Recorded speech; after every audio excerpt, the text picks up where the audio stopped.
दिगंबरा दिगंबरा श्रीपाद वल्लभ दिगंबरा दिगंबरा दिगंबरा श्रीपाद वल्लभ दिगंबरा दिगंबरा दिगंबरा श्रीपाद वल्लभ दिगंबरा दिगंबरा दिगंबरा श्रीपाद वल्लभ दिगंबरा श्रीपाद वल्लभ दिगंबरा श्रीपाद वल्लभ दिगंबरा श्रीपाद वल्लभ दिगंबरा श्रीपाद वल्लभ दिगंबरा दिगंबरा दिगंबरा श्रीपाद वल्लभ दिगंबरा दिगंबरा दिगंबरा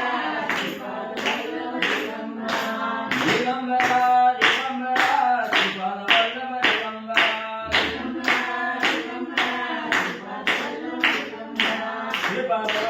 दिगंबरा दिगंबरा दिगंबरा श्रीपाद वल्लभ दिगंबरा दिगंबरा दिगंबरा श्रीपाद वल्लभ दिगंबरा श्रीपाद वल्लभ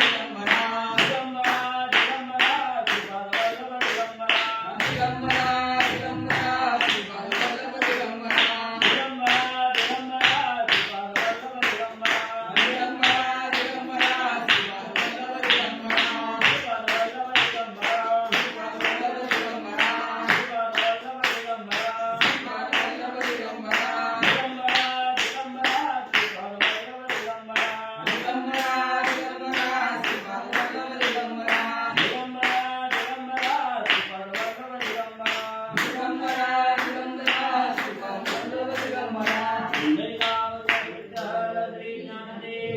श्रीपाद वल्लभ दिगंबरा श्री गुरुदेव वासुदेव हरी माझं वेगळं आहे. मला काय असं जे असं ते मला कशाला बसलो लोकाभिरामं रणरंगधीरं राजीवनेत्रं रघुवंशनाथं कारुण्यरूपं करुणाकरन्तं श्रीरामचंद्रं शरणं प्रपद्ये. आता जैसा आहेसी तैसिया नमो तुझ श्रीरामराया.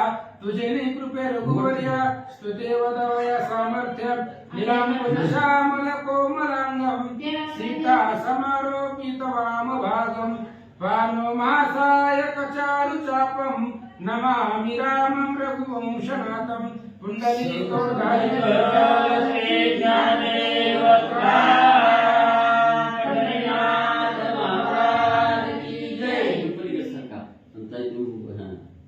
सरळ होते. श्री गणेशाय नमः. श्री सरस्वते नमः. श्री गुरुभ्यो नमः. श्री नवनाथाय नमो नमः.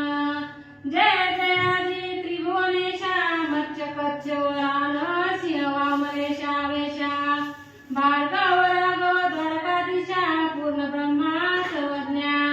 कथेचं अनुसंधान ग्रंथकर्ते या ठिकाणी सांगतायत की भगवान परमात्मा आहे, जे असणाऱ्या त्रिभुवनाचा नायक आहे, अखिल कोटी ब्रह्मांडाचा नायक आहे.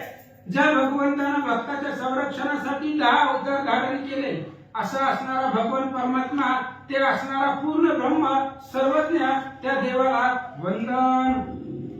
हे गुणातीता सकल गुणज्ञ अव्यक्त व्यक्ता सर्वज्ञ पूर्ण ब्रह्मा अचल सर्वज्ञ बौद्ध कलंकी आदिमूर्ते. आणि हे असणारे भगवान परमात्मा गुणातीत आहे, गुणाच्या पलीकडचे तुम्ही असणारे भगवंत आहात. अव्यक्त आहे, अव्यक्त असणारे तुमचं स्वरूप आहे, पूर्ण ब्रह्म आहे, अचल आहे. असे असणारे तुम्ही भगवान परमात्मा बौद्ध कलंकी ही असणारे सगळे अवतार धारण करणारे आदिमूर्ती तुम्ही आहात. मागिले अध्यायी केले कथन श्री जालिंदरा होनी जन्म तापाचरोनी अत्रिनंदन संपादिला गरत्री. आणि कथेला सुरुवात झाली पाठीमागच्या अध्यायामध्ये. काय आपण ऐकलं अनुसंधान, पाठीमागच्या अध्यायामध्ये जालिंदरनाथांचा जन्म झाला आणि मग दत्तात्रेयांनी ते असणाऱ्या जालिंदरनाथांना तप करण्यासाठी बसवलं गेलं. इथपर्यंतची कथा काल ऐकले. तो समर्थ त्रिसुत प्रसन्न झाला सद्येत तयावर ते सकळ दैवत गौरविले पावके. आणि समर्थ असणारे त्या ठिकाणी गुरु दत्तात्रयाने उपदेश दिला जालिंदरनाथांना. आणि त्याच्यामुळे अग्नीचा सुपुत्र असल्यामुळे अग्निदेवाने सुद्धा सर्व देवदेवता जे आहेत ते असणारी जालिंदरनाथावरती प्रसन्न करून वरदान दिले. स्कंदी वाहुनी द्विमर्दुनी पृथक देवते स्थानी स्थानी सत्य लोकादी अमरा पाहुनी वैकुंठादी पाहिले. आणि मग अग्निदेवतेच्या समवेत गेलेले असणारे जालिंदरनाथ अनेक वेगवेगळ्या स्थानाला गेले, वेगवेगळ्या ठिकाणाला गेले, तीर्थाला गेले, सत्य लोकाला गेले, तिथं असणाऱ्या इंद्राला भेटले, वैकुंठाला गेले, भगवंताला भेटले. सर्व तीर्थ जालिंदरनाथांनी पाहिले. पाहिले इंद्र चंद्रस्थान मित्रवरुण गंधर्व बेसुन सर्व लोक भूलोक तपोलोकादी पाहून वरा लागी आणले. आणि सगळे असणारे देवदेवतांची भेटी जालिंदरनाथांनी घेतली. स्वर्गामध्ये गेले, अमरावतीला इंद्राचं स्थान पाहिलं, चंद्रस्थान पाहिलं, सूर्यदेवाचं दर्शन घेतलं, सूर्यदेवाची भेट घेतली. वरुण गंधर्व पुन्हा असणारे 21 स्वर्ग आहेत, सुवर्लोक आहे, भूर्लोक आहे, तपोलोक आहे. अशा प्रकारचे सगळ्या लोकांमध्ये गेले, सगळ्या देवतांची भेटी घेतली आणि सगळ्या देवतांनी वरदान जालिंदरनाथांना दिले. यक्ष राक्षस किन्नरा सहित गणगंधर्वादी गौरवनी समस्त वश केला जालिंदरनाथ अत्र विद्ये कारणे. आणि पुन्हा असणारे गण गंधर्व यक्ष किन्नर राक्षस दानव मानव सगळे त्या ठिकाणी असणारे दत्तात्रयांच्या विद्येनुसार त्यांनी दिलेल्या शस्त्र अस्त्रावरती सर्व लोकांनी जालिंदरनाथांचा गौरव केला. आणि जालिंदरनाथांनी सर्वांना आपल्या वश केलं, आपल्या ताब्यामध्ये घेतला. आणि पुढे काय करतात, या उपरी कानिका कर्णोदय होनी झाला विद्यामय तयाच्या वराकरिता सर्व देव सकल देवते विटंदिली. आणि पुन्हा पाठीमागच्या गाभ्यामध्ये जालिंदरनाथांना सगळे शस्त्रास्त्र विद्येमध्ये प्रवीण झाले. सर्व देवताकडून वरदान मागून घेतले. यानंतर गजकर्णामधून कानिपनाथांचा जन्म झाला. आणि कानिपनाथांना सर्व विद्या प्राप्त होण्यासाठी सर्व देवदेवताकडून शस्त्रास्त्र प्राप्त करून दिले. विटंबोनी आपुले शक्ती प्रसन्न केले वराप्रती उपरी केले स्वस्थाना निवृत्ती आश्रम बद्रिका कानिपनाथांनी सर्व देवदेवतांबरोबर युद्ध केलं, त्यांची विटंबना केली आणि आपल्या स्वबळावरती त्यांना जिंकून त्या सर्व देवदेवताकडून कानिपनाथांनी वरदान प्राप्त करून घेतलं. आणि पुन्हा आपापल्या स्थानाला देव लोक गेले. कानिपनाथ बद्रिकाश्रमाकडे निघाले. परी उमावर आणि यमावर कानिपानी जालिंदर बद्रिकाश्रमी राहुनी स्थिर करीत विचार तो कैसा. आणि इकडे असणारे भगवान श्री शंकर आणि भगवान श्री विष्णू जालिंदरनाथ आणि कानिपनाथ बद्रिका आश्रमामध्ये होते, तिथं थांबलेले होते. आणि इकडे दोन असणारे भगवंत महादेवजी आणि श्री विष्णूजी काय विचार करतात ऐका. एकामेका बोलती हसून आठवणी देवतांचे मुंडन प्रसन्न झाले विटंबून बुद्धीन हे कैसे. आणि त्यावेळेस भगवान श्री विष्णू आणि शंकरजी एकमेकांमध्ये बोलतायत की कानिपनाथांनी सर्व देवदेवतांची विटंबना केली, त्यांचं मुंडन केलं, सगळ्या असणाऱ्या देवतांना प्रसन्न केलं. अद्भुत शक्ती हे असणाऱ्या कानिपनाथांकडे आहे असं भगवंत बोलतात. परी धन्य जालिंदर मिळाला याची अवस्था दारुण महिसी पूर्वी बिडले अपार राक्षसाची पर्यायचा मिळाला नाही त्या. आणि त्यावेळेस भगवान श्री विष्णू आणि महादेवजी बोलतायत की असे असणारे नाथ जालिंदरनाथ त्या देव लोकांना भेटलं युद्ध करण्यासाठी. देव लोकांनी पाठीमाग भरपूर युद्ध केली, सगळ्या राक्षसाबरोबर युद्ध केलेली आहे. पण जशी या नाथांनी अवस्था देव लोकांची केली तशी पाठीमाग कधीच झाली नव्हती असं बोलतात. उपराटे नग्न देई अधोपात होते मही ऐसे उचित कदा देई मिळाले नाही तयासी. आणि अशा प्रकारे सर्व त्यांची विटंबना करून सगळे असणारे देवांच्या अंगावरची वस्त्र घेऊन नग्न करून त्यांना त्या ठिकाणी अधोवदन खाली मान घालायला लावली सर्व देवांना. अशा प्रकारचा असणारा तो जालिंद्रनाथ आणि कानिफनाथ आहेत. यांना एवढ्या सामर्थ्यवान बळी देऊ लोकांना आजपर्यंत युद्धासाठी कधीच मिळाला नसेल असं बोलतात. ऐसे बोलूनी उत्तरोत्तर भाष्य करीती वारंवार मिळवून करास कर टाळी किती विनोदे. अशा प्रकारे भगवान श्री विष्णू आणि महादेवजी एकमेकांना बोलतायत, चर्चा करतायत, हास्य करतायत, एकमेकांना टाळ्यावर टाळे देतायत आणि विनोदानं दोघ जण आपापसामध्ये संवाद करतात. असो ऐसी विनोद शक्ती यावरी बोले उमापती हे महाराज जालिंदराजती चित्त देरा वचनाते. अशा प्रकारे महादेवजी आणि भगवान श्री विष्णू आपापसामध्ये बोलत होते. तेवढ्या वेळामध्ये महादेवजी जालिंदरनाथांना जवळ बोलवलं आणि जालिंदरनाथांना पुढचं भविष्य जाणून महादेवजी काय सांगतात. नागपत्र स्वस्त स्थानी पूर्ण यज्ञाहुती करोनी प्रथम कवित्वा रचोनी वरा लागी साधावे. महादेवांनी सांगितलं जालिंदरनाथांना तुम्ही आता बद्रिका आश्रमामधून निघा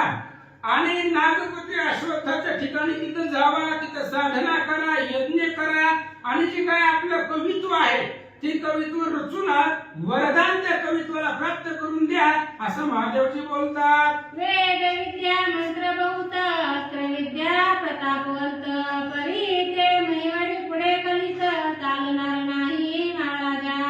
आणि महादेवजी सांगू लागलेले आहेत अनेक प्रकारच्या वेद विद्या आहेत तुमच्यापाशी, साबरी कवित्व आहे, अनेक प्रकारची मंत्र आहे, अस्त्र विद्या आहे, सगळं तुमच्यापाशी आहे. पण पुढे ते असणारे जी तुमच्यापाशी अस्त्रविद्या आहे, कवित्व आहे, मंत्र आहे ते पुढे कलियुगामध्ये चालणार नाही का असं सांगतात. मग मंत्र शक्ती उपाय करणे काहीच न मिळे लोकाला गुणी मग ते दुःख प्रवाह शमनी सकळ लोक पडती. आणि महादेवजी सांगू लागले जालिंदरनाथांना तुमची जी मंत्र शक्ती आहे ती लोकांपर्यंत पोहोचणार नाही.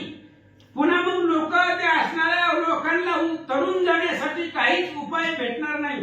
मग पुन्हा लोकांचं दुःख हरण कसं होणार, ते असणाऱ्या दुःखाच्या प्रवाहामध्ये वाहून जातील असं महादेवजी सांगतात. तरी सिद्ध करोनी आता कविता अवंती जे नागाश्वस्था सकळ विद्या करोनी आता कानी पाते ओकीजे. म्हणून लोकांच्या उद्धारासाठी, लोकांना दुःख होऊ नये, त्यांना तरुण जाण्यासाठी तुम्ही एक उपाय करा. आता जावा नागाश्वत्थाच्या ठिकाणी जावा, तिथं असणारे सगळे विद्या तुम्हाला प्राप्त आहे ती सगळे विद्या तुम्ही कानिफनाथांना शिकवा, कानिफाला या सगळ्या विद्याचं ज्ञान द्या असं महादेव जालिंदरनाथांना बोलतात. या कानिफाची उदार शक्ती स्थिती निर्वत आहे दांडी करोती तरी बरली आहे कार्याप्रती पुढे पडे महाराजा. आणि महादेवाने सांगितलं ही जी काय कानिफनाथ आहे ह्या असणाऱ्या कानिफाची शक्ती आणि त्यांच्यापाशी दांभिक वृत्ती आहे, म्हणजे थोडासा त्या ठिकाणी जे काय अहंकारपणा त्यांच्यापाशी जास्त आहे. म्हणजे कोणी काय बोललेलं लवकर त्यांना सहन होत नाही, लगेच ते युद्धासाठी प्रवर्तित होतात. अशा प्रकारची त्यांची वृत्ती आहे, पण ते भविष्यासाठी चांगलं आहे अशा प्रकारे महादेवजी सांगतात. हा पार शिष्य करील पुढती विद्यावरीतील याच्या हाती मग ती प्रतिष्ठा लोकापरती सर्व जगी मिळेल. आणि कानिफनाथांनाच तुम्ही सगळ्या विद्या प्रदान करा. त्याचंही कारण आहे कानिफनाथाचे अनेक शिष्य पुढे होणार आहे. जवळजवळ 700 शिष्य कानिफनाथ करतील आणि कानिफनाथ सगळ्या आपल्या शिष्यांना ही अस्त्रविद्या त्यांना शिकवतील. त्यामुळे ही सगळी अस्त्रविद्या कानिफनाथाच्या 700 शिष्यापर्यंत पोहोचेल असं महादेवजी बोलतात. पूर्वी साबरी ऋषीने मार्ग काढिला आहे शुभयोग परी तोडकी विद्या सांग महिलागी पुरेना. आणि पूर्वी साबरी नावाचे ऋषी होते, त्यांनीही साबरी विद्येचा मार्ग काढलेला होता. पण तुमच्यापाशी जी आहे ती असणारी थोडकी विद्या आहे, अनेक लोकांपर्यंत ती पोहोचणार नाही, त्यांच्यापर्यंत ती प्राप्त होणार नाही. म्हणून कानिफनाथांना शिकवले की 700 शिष्यांना प्राप्त होईल, तिथून पुढे असणारी विद्या लोकांमध्ये मिळवेल असं सांगतात. तरी शतकोटी साबरी गणा नाही ते मिळवावे शुभवचना सकळ अस्त्रांची आणली भावना महिलागी मिळवावी. म्हणून साबरी ऋषींनी असणारा साबरी विद्येचा मार्ग काढलेला ही असणारी साबरी विद्या, साबरी मंत्र जे आहेत ती 100 कोटी हे असणारी साबरी विद्या पृथ्वी तलावरती प्रख्यात करायचं ठरवलेलं होतं. 100 कोटी ही साबरी विद्या पृथ्वी तलावरती यावी अशा प्रकारचं त्यांचं मत होतं. म्हणून सगळं शस्त्रास्त्राची भावना त्यांनी मनामध्ये आणून 100 कोटी विद्या त्या पृथ्वी तलावरती आपण निर्माण करावी असा विचार होता. तरी या कवितेची वाटणी मिरवावी नवलाता लागुनी कोणती कैसी गती लागुनी सांगतो मात ते का. म्हणून महादेवजी सांगतायत ही काय असणारी 100 कोटीची काही साबरी विद्या आहे. ही 100 कोटी विद्या 9 नाथांमध्ये वाटून घ्यायची आहे. ही 100 कोटी मध्ये फक्त 9 नाथांना विद्या प्राप्त होणार आहे. मग कोणत्या कोणत्या नाथाला किती किती विद्या प्राप्त करायच्या किंवा मिळवून द्यायच्या मी सांगतो, ऐका. महादेवजी बोलतात, पूर्वी मचिंद्राने धरुणी लक्ष काव्य केले आहे प्रत्यक्ष 33 कोटी 95 लक्ष मंत्र विद्युता मिळविल्या. आणि पूर्वी मच्छिंद्रनाथांनी त्या ठिकाणी असणारं लक्ष करून तपसाधना करून दत्तात्रय महाराजांचा उपदेश घेऊन जी काही काव्य केलेली आहे त्यांनी जी काव्य केलं ती 33 कोटी 95 लाख एवढं असणारं काव्य मच्छिंद्रनाथांनी या जगामध्ये आणलं. या परी गोरक्ष गोष्टी होती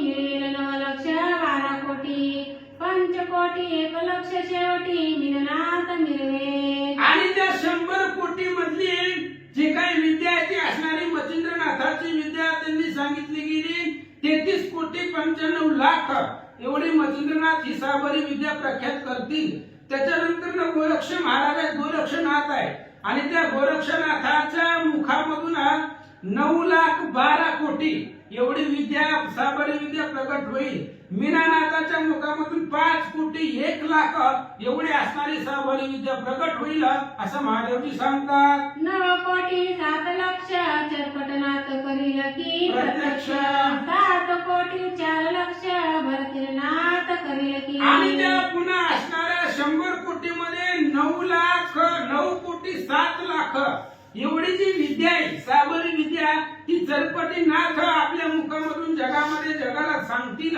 7 कोटी 4 लाख एवढी जी विद्या आहे ती भरतरीनाथाच्या मुखामधून जग प्रख्यात होईल असं महादेवजी सांगतात. 3 लक्ष 2 कोटी रेवणनाथ करील शेवटी 1 लक्ष 1 कोटी वटसिद्धनाथ करील की. आणि हे असणारे पुन्हा 3 लाख 2 कोटी एवढी जी असणारी विद्या आहे साबरी विद्या ती रेवणनाथ तयार करतील. कवित्व आहे आणि हे असणारे साबरी कवित्व 3 लाख 2 कोटी रेवणनाथ पृथ्वी तलावरती लिहितील. ते असणारे त्यांच्या मुखामधून बाहेर पडेल. 1 लाख 1 कोटी एवढी असणारी विद्या वटसिद्ध नागनाथ आपल्या मुखातून बाहेर काढतील. 34 कोटी 12 लक्ष श्री जालिंद्राने करावे प्रत्यक्ष 6 कोटी 8 लक्ष कानिकाने निर्वावे. आणि त्यात 100 कोटी मधली 34 कोटी 12 लाख एवढे असणारी साबरी कवित्व जालिंदरनाथांनी करावं. पुन्हा 6 कोटी 8 लाख एवढी असणारी साबरी कवित्व कानिकनाथांनी करावं असं महादेवजी सांगतात. अशुभ प्रयोग गोरक्षाटी स्थापुनी जावे 100 पुढे लोक साधने जेटी होणार नाही महाराजा. म्हणून महादेवजी सांगू लागले अशा प्रकारे गोरक्षाच्या हातवटीनं गोरक्षाकडून हे असणारी जी काही शतकोटी असणारी साबरी कवित्व आहे ही असणाऱ्या 9 नाथांमध्ये आता सांगितल्याप्रमाणे वाटून दिलं. आणि त्यांनी प्रत्येक नाथानं त्यांना जेवढी जेवढी सांगितलेला आकडा आहे तेवढी विद्या त्यांनी पृथ्वी तलावरती निर्माण करावी लागेल. पुढे लोकांच्या उपकारासाठी ती होणार आहे. ही जर विद्या तुम्ही जेवढी सांगितली तेवढी जर पृथ्वी तलावरती प्रख्यात केली तर लोकांना अडचण येणार नाही, संकट येणार नाही असं महादेवजी सांगतात. म्हणून ऐसे यजनी साधना मंत्र प्रयोगी करावे प्रवीण ते न करिता सकळ जन सुख होईल रोगाते. म्हणून अशा प्रकारचं असणारं साध्य तुम्ही साधावं जसं आता सांगितलं तसं. आणि कानिकनाथांना तुम्ही सर्व विद्या शिकवा. कानिकनाथ पुढे आपल्या शिष्याकडे जगामध्ये असणारी साबरी कवित्व आणतील. त्याच्यामुळे लोकांना कुठल्याही प्रकारचं रोगराई होणार नाही, दुःख होणार नाही, सुख प्राप्त होईल असं महादेवजी बोलतात. तरी हे जन उपकारासाठी जीवा करावी आटाटी तुम्हा ते सांगावे अशी गोष्टी लोके सर्वज्ञ जालिंदरनाथ तुम्हाला सांगायची गरज नाही, कारण तुम्ही सर्वज्ञ आहात, तुम्हाला सगळं कळतं. ही सांगण्यासारखी किंवा तुम्हाला सांगावं एवढे अज्ञानी तुम्ही नाही, तुम्ही सर्वज्ञ परिपूर्ण आहात. म्हणून हे जे एवढं आता सांगितलं ते सगळं करायचं, पण कशासाठी? लोकांच्या कल्याणासाठी करायचं, जनाच्या उपकारासाठी करायचं. ही तुम्ही सगळी जीवाची आटाआटी करा, साबरी विद्या शिकवा, कानिफनाथांना प्राप्त करून द्या, याच्यामुळे लोकांचं हित होणार आहे असं महादेवजी बोलतात. ही कलीची विद्या कली संधान निर्मित आहे पूर्वीपासून, तुम्ही नवनाथ अवतार घेऊन विद्या वर्तवीत असता की. आणि ही कलीची विद्या कलीमध्ये प्रख्यात करायची, आणि प्रख्यात करण्यासाठी तुम्ही नवनारायणाचा नवनाथांचा अवतार धारण केलेला आहे. ही जी काही 100 कोटी शाबरी कवित्व ह्या पृथ्वी तलावरती आहे ती प्रख्यात करायचंय, प्रगट करायचंय, आणि त्याच्यासाठी तुम्ही नवनारायण रूपी नवनाथांचा अवतार प्रख्यात होतील असं महादेवजी बोलतात. तुम्ही जाणणार भविष्योत्तर, तरी या कलीत करावा प्रसार, आम्ही सांगावे ते कर तुम्हा योग्य साजेना. आणि म्हणून तुम्ही भविष्य जाणता, तुम्ही नाथ आहे, तुम्हाला सगळं माहित आहे, पुढचं भूत भविष्य वर्तमान सर्व ज्ञान तुम्हाला आहे, त्यामुळे आम्ही तुम्हाला सांगावं हे योग्य वाटत नाहीये, कारण तुम्ही सर्वज्ञ जाणणारे आहात असं महादेवजी बोलतात. भविष्योत्तर जाणून नाथा तू देवाशी केली वार्ता, कानी पाते वर देता बोलिलासी इता महाराजा. आणि जालिंदरनाथ तुम्ही ज्या वेळेस कानिफनाथांना अनुग्रह देत होता, त्यांना बोध करत होता, त्यावेळेस भविष्याचं ज्ञान जाणून तुम्ही कानिफनाथांना जो वर दिला होता तो जरा लक्षामध्ये आणा. तरी आता आळस सांगून जेणी निर्वावे कवित्व रत्न, दारण मारण उच्चाटन कवित्व रत्नी निर्वावे. म्हणून महादेवजी सांगू लागले कुठल्याही प्रकारचा आळस आणू नका, आळस सगळं त्या ठिकाणी सोडून द्या, आणि ही जी काही कवित्व रूपी रत्न आहे, हे साबरी विद्या म्हणजे रत्न आहे, ही कवित्व रूपी रत्न असणाऱ्या जगतामध्ये प्रख्यात करा, जगामध्ये मांडा, त्याच्यामध्ये जारा नाही, मारा नाही, उच्चाटन नाही, अशा प्रकारची असणारी ही विद्या प्रख्यात करा असं महादेवजी बोलतात. ऐसे सांगुनी उमानाथ कानिफाविषयी अनेक सांगत, याची बैसवुनी पूर्ण तपास समर्थपणे मिरविका. आणि अशा प्रकारे महादेवांनी जालिंदरनाथांना सांगितल्यानंतर कानिफनाथाविषयी अजून सांगू लागली, हे कानिफनाथांना तपासाठी बसवा. 12 वर्ष म्हणजे 12 वर्षाचं युग तप आहे, एवढं 12 वर्ष त्यांना साधनेसाठी बसवा, तप करायला बसवा, आणि तपानं ते समर्थवान होतील असं महादेवजी बोलतात. ऐसे सांगता उमावर अवश्य म्हणे जालिंदर, मग वर देऊनी रमावर दाता झाला वैकुंठी. अशा प्रकारे महादेवांनी सांगितलं जालिंदरनाथांनी अवश्य तुम्ही जसं आतापर्यंत सांगितलेलं आहे सगळं तसंच होईल. पुन्हा असणाऱ्या महादेवांनी सुद्धा जालिंदरनाथांना आशीर्वाद दिला, भगवान श्री विष्णूंनी दिला. महादेवजी कैलासाला गेले, भगवान श्री विष्णू वैकुंठाला निघून गेले. मग जालिंदराने कानिफनाथ 12 वर्षे राहुन तेथ 40 कोटी 20 लक्षात उभे चरित्र रचिले. अशा प्रकारे जालिंदरनाथ आणि कानिफनाथ 12 वर्ष त्या ठिकाणी राहिले, त्या असणाऱ्या बद्रिका आश्रमाच्या ठिकाणी तिथं राहून त्या 100 कोटी मधलं 40 कोटी 20 लाख एवढं असणारं जे काही चरित्र आहे, साबरी विद्येचं कवित्व आहे, एवढं त्या ठिकाणी विद्या त्यांनी निर्माण केलं. ते आदिनाथे कवित्व पाहून पूर्ण झाले समाधान, मग म्हणे नागाश्वत्थ जाऊन सिद्धी मार्गी पावले. मग अशा प्रकारचं त्यांनी कवित्व निर्माण केलं. महादेवांनी पाहिलं, महादेवांना आनंद वाटला, आणि महादेवांनी सांगितलं आता तुम्ही जी कवित्व केलं ते बघून मला आनंद वाटला, समाधान वाटलं, आता तुम्ही नागाश्वताच्या ठिकाणी जावा, आणि जी काही सिद्ध मार्ग आहे तो सिद्धी मार्गाचा अभ्यास करून घ्या असं महादेवजी बोलतात. मग जालिंदराने कानिफनाथ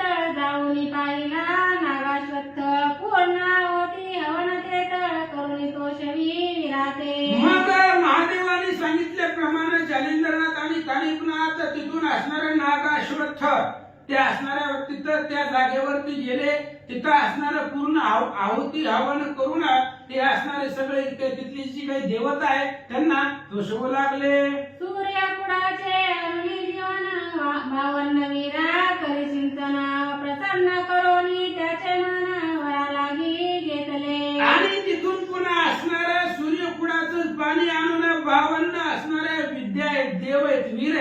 ते असणाऱ्या 52 कुठलं पाणी सूर्यकुंड आहे, कुंड नाव आहे असं आहे.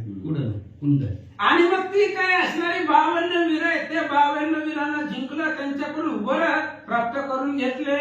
या परी पुन परतून पाय झाले बद्रिकाश्रम मग काणिपाते तपा बैसवून लोकंटकी निर्वला. आणि अशा प्रकारे नागाश्वत्थाच्या ठिकाणी जाऊन 12 असणारे वीर होते, ते असणाऱ्या 12 वीराकडून वरदान प्राप्त करून घेतले. पुन्हा तिथून भद्रिका आश्रमाच्या ठिकाणी आले. भद्रिका आश्रमाला आल्यानंतर ना महादेवाने सांगितल्याप्रमाणे कानिपनाथांना तिथं तपासाठी बसवलं गेलं. आणि जालिंदरनाथ काय करतात, श्री आदिनाथाच्या साक्षीची कानिपा बैसवूनी पूर्ण तपाशी श्री जालिंदर तीर्थ स्नानाची दाता झाला पुसू. आणि महादेवाच्या साक्षीनं महादेवाला पुढे साक्षी ठेवून त्या भद्रिका आश्रमामध्ये कानिपनाथांना तप करण्यासाठी बसवलं गेलं. आणि जालिंदरनाथ पृथ्वी तलावरचे जे काही तीर्थ आहे ते तीर्थ स्नान करण्यासाठी महादेवाला आणि कानिपनाथांना विचारून निघाले. त्याची ठाई बद्रिकाश्रमात कानिपा आणि श्रीकृष्णनाथ तप करिता भागीरथी तीरात त्रिलोकाननी बैसुनिया. अशा प्रकारे त्याच भद्रिका आश्रमामध्ये कानिपनाथ आणि भगवान श्रीकृष्ण हेही त्या ठिकाणी असणारे तप करीत होते.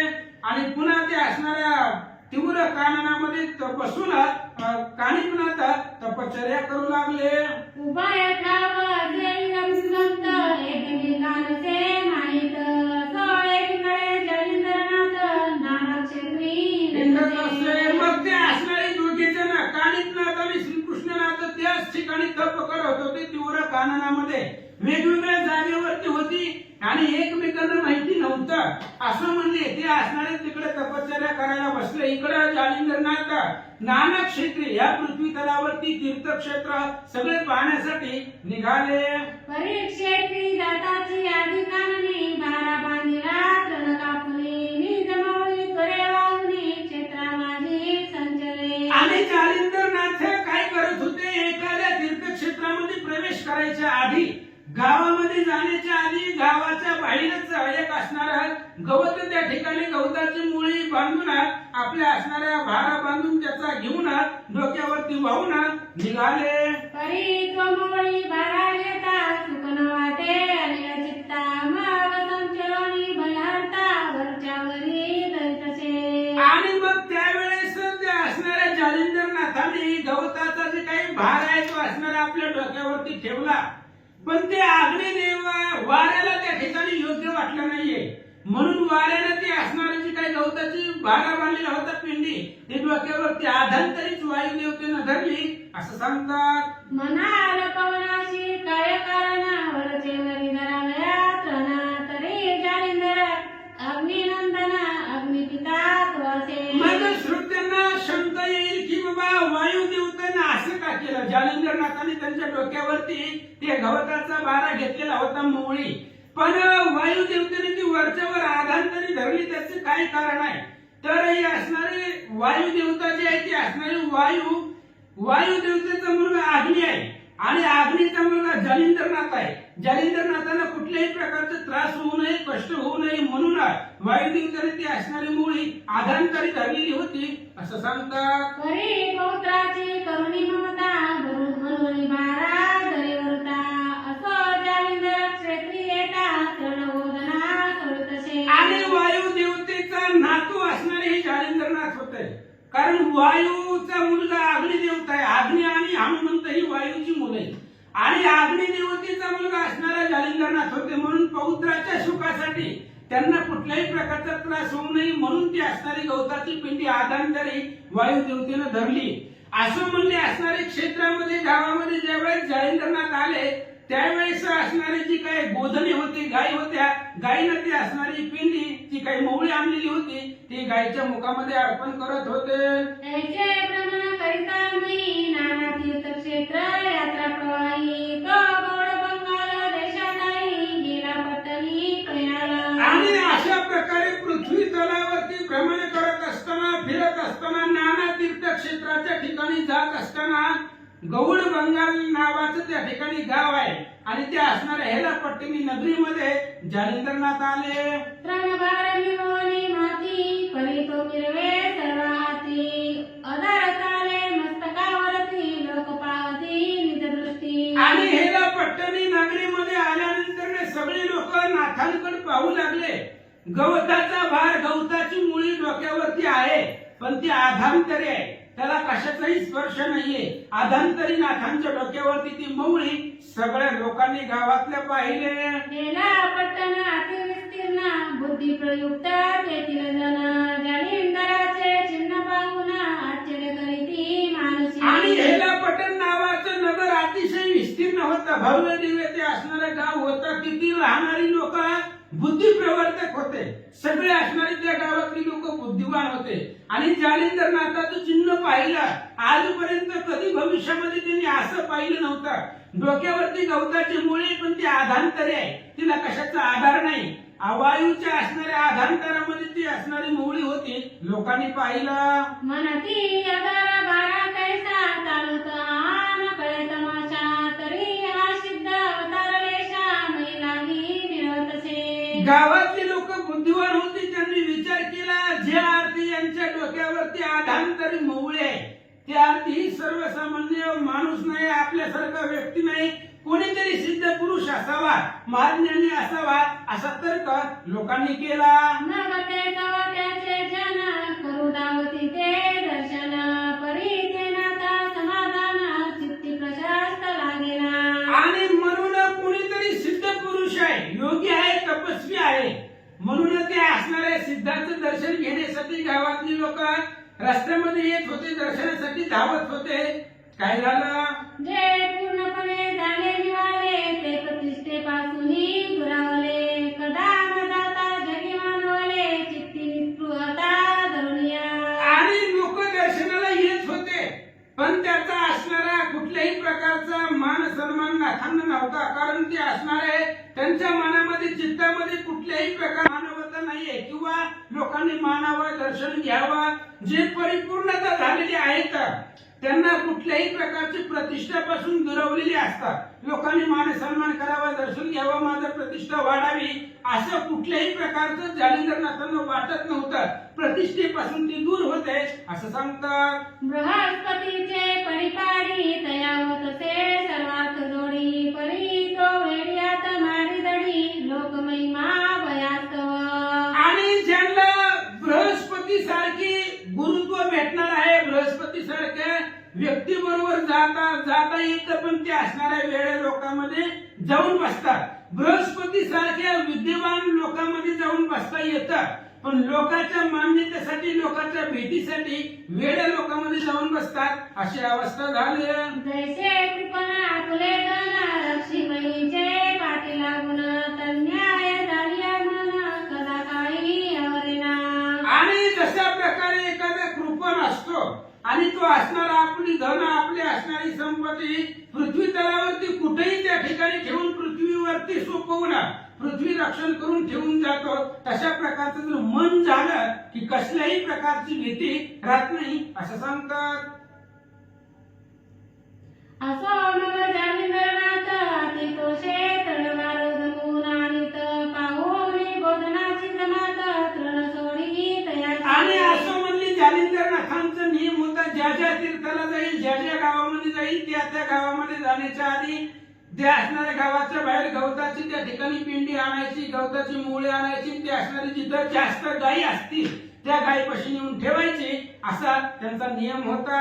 माग गळी कुची गंध मारी जेथे जाऊनी वस्ती करी भिक्षा मागुनी क्षेत्राभितरी उदरनिर्वाह करीत असे. मग जालिंदरनाथांनी अशा ठिकाणी वास केला, वस्ती केली की बाबा तिथं असणारा अतिशय त्या ठिकाणी दुर्गंधी असेल, म्हणजे तिथं व्यवस्था नसेल, कचरा असेल, दुर्गंधी असेल, अशा प्रकारच्या ठिकाणामध्ये जाऊन त्यांनी वस्ती केली.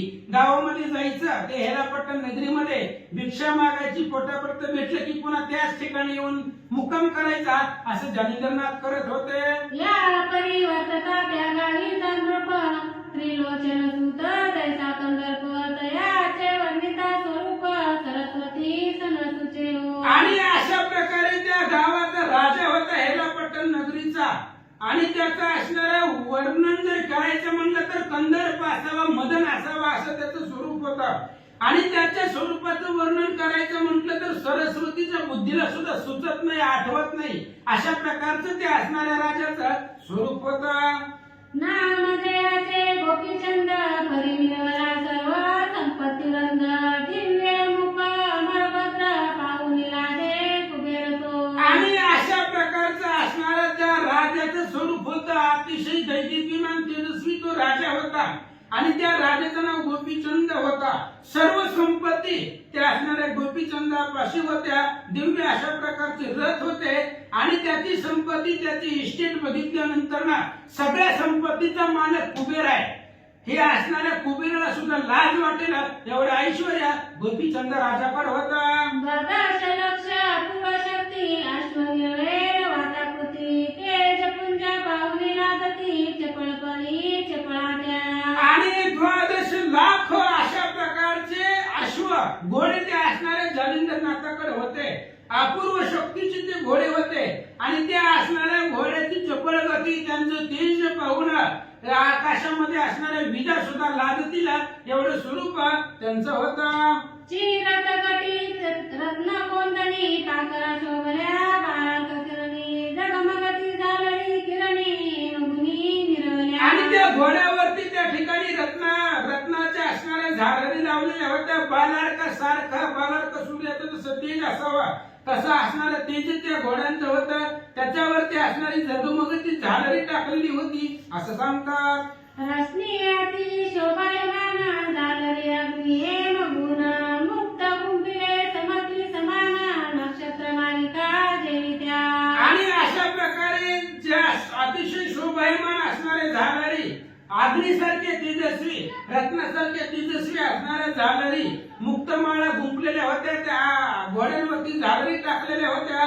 अशा प्रकारचे नक्षत्रासारखे ते घोडे दिसू लागले होते. हेमार्थ गटी रत्न कोंदणी निरवल्या माळाभूषणी संगीत त्या नवरंगत्नी दीपदेशे लाविले. आणि गळ्यामध्ये त्या ठिकाणी ते काही घोडे होते. त्या घोड्यांच्या गळ्यामध्ये अनेक प्रकारच्या माळा होत्या. विचित्र आभूषणे होती. ती आभूषणे, ती माळा रत्नासारखी त्या ठिकाणी चमकत होती. जशा प्रकारे दिवे लावलेली दिसावे तशा प्रकारे त्या गळ्यामध्ये रत्नाच्या माळा त्या घोड्यांच्या होत्या. मूक शोभले त्याची परी दिवे निळाल्या सरोवरी चातक पिच्छ कर्ण दयादी तरी तुरे कोविले मोहिते. आणि ते असणारे त्यांचं मुख जर पाहिलं गेलं तर दिव्य अशा प्रकारचं तेज त्यांच्या मुखावरती होतं. कानाचं त्या ठिकाणी असणारं वर्णन आहे. त्यांची जर शेपटी पाहिली गेली तर अतिशय रत्नजडित आहे असं सांगतात. आणि पुढच्या पृष्ठी रत्नजडित गेंदा जेड जोडिया तेजबलित चार जाने लखलखीत चपळे ऊन अधिक. आणि त्या अनेक प्रकारचे घोडे, त्या असणाऱ्या घोड्यांची शेपटी, त्या शेपटीवरती सुद्धा असणारं रत्न, त्या ठिकाणी रत्नांच्या माळा लावलेल्या होत्या. आणि त्या असणाऱ्या घोड्यांची जर गती पाहिली गेली तर विजेला सुद्धा पाठीमागं टाकतील अशा प्रकारची गती त्या असणाऱ्या अश्वांची होते. द्वादश लक्ष ऐसिये परी बाजी मिरवती चमुगी तरी प्रत्येक पाहता संवत्सरी बुद्धीत सुहोत मिरवे. आणि अशा प्रकारचे 12 लाख असणारे त्या ठिकाणी जी काही घोडे होते ते असणाऱ्या सैन्यामध्ये अतिशय प्रसिद्ध होते. सगळ्या सैन्यामध्ये तेजस्वी होते. आणि त्याची समता जर पाहिली गेली तर समता पाहण्यासाठी जशा प्रकारे दिव्य तेजस्वी सूर्य असावा तो सुद्धा फेका पडेल असं तेज त्या अश्वांचं होतं. की अडकरदायी स्पृहा होती मातेला धनी श्यामकर्ण मूर्ती त्या स्पृहेची करावया शांती द्वादश लक्ष प्रकटले. किंवा श्यामकर्ण नावाचा घोडा जगामध्ये प्रसिद्ध आहे. आणि त्या श्यामकर्णाच्या मनाची शांती करण्यासाठी किंवा त्याच्या बरोबरीचे असणारे हे 12 लाख घोडे ह्या असणाऱ्या गोपीचंद राजाच्या सैन्यामध्ये होते. त्याची परी गज समूह मत पाहून लाजे रावत चित्ती मने शोभनी सर्वत्र रत्ने उपजली मैवरी. आणि तशाच पद्धतीने हत्ती होते. जसं आता घोड्याचं वर्णन केलं तशा प्रकारचे हत्ती होते.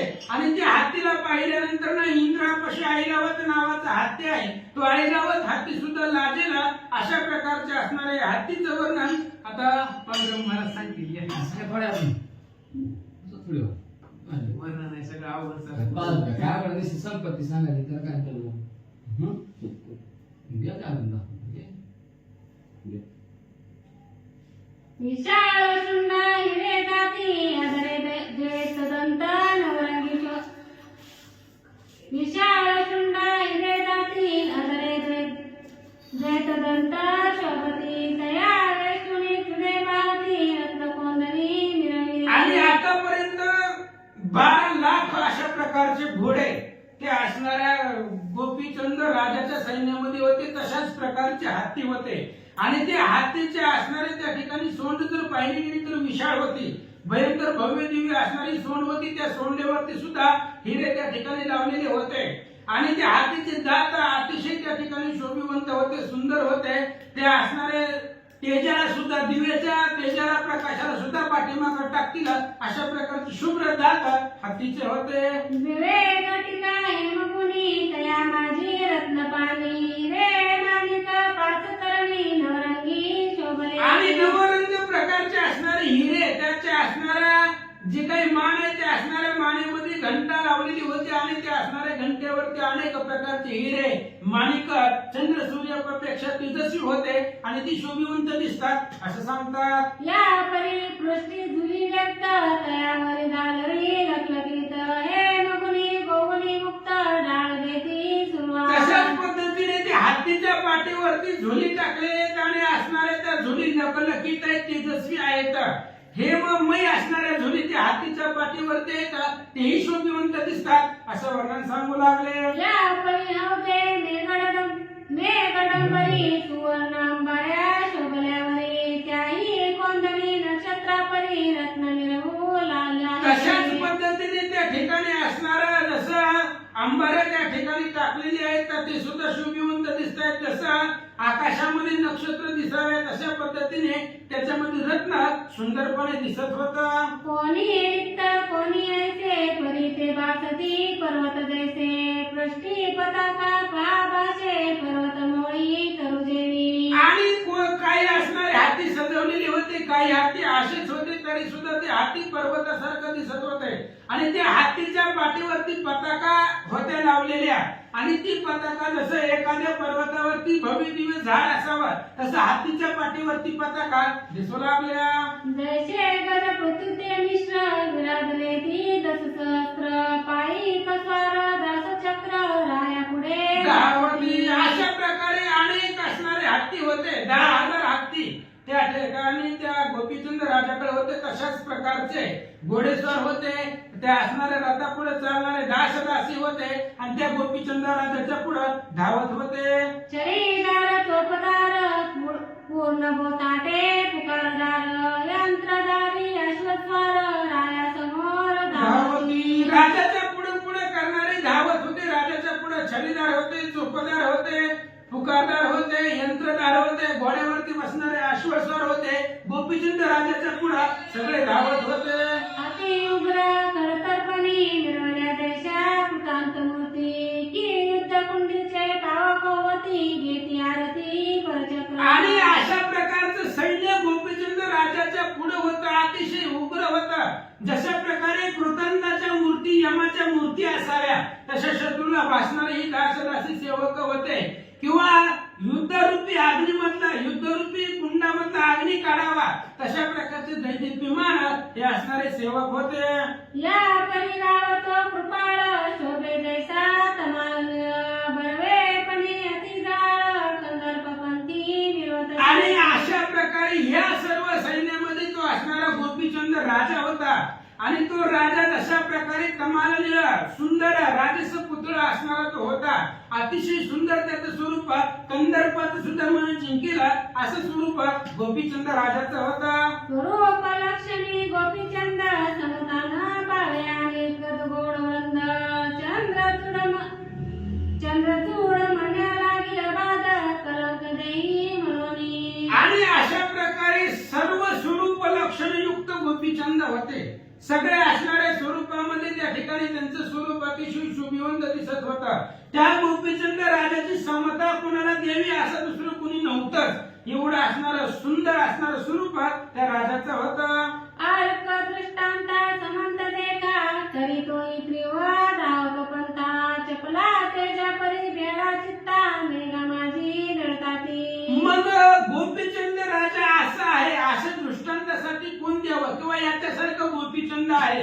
आता जगामध्ये सगळ्यात जास्त तेजस्वी पाहिलं तर सूर्य आहे. मग सूर्याची समजा जर दिली तर सूर्यापाशी 10 तत्व आहे. बाहेर जर आपण दुपारी पाहिले तर ऊन लागत म्हणजे सूर्याच्या जवळ जाता येत नाही, त्याच्यापाशी 10 तत्व आहे. तसं गोपीचंद राजा नव्हता, शीतळ होता. मग चपलेचा जर विजेचा जर उपमा गोपीचंद राजाला द्यावी तर विजा कशा आहेत, भीतीदायक आहे. म्हणजे विजा चमकतात आणि गुप्त होतात. तशा प्रकारे गोपीचंद नाहीये असं सांगतात. तैसा नवे हा नृपनाथ दिव्य रूपी सद्गुण भरित धर्म औदार्य सौभाग्यवंत विजयलक्ष्मी मिळवितसे. मग सूर्यासारखं 10 तत्व गोपीचंद राजाकडे नव्हता.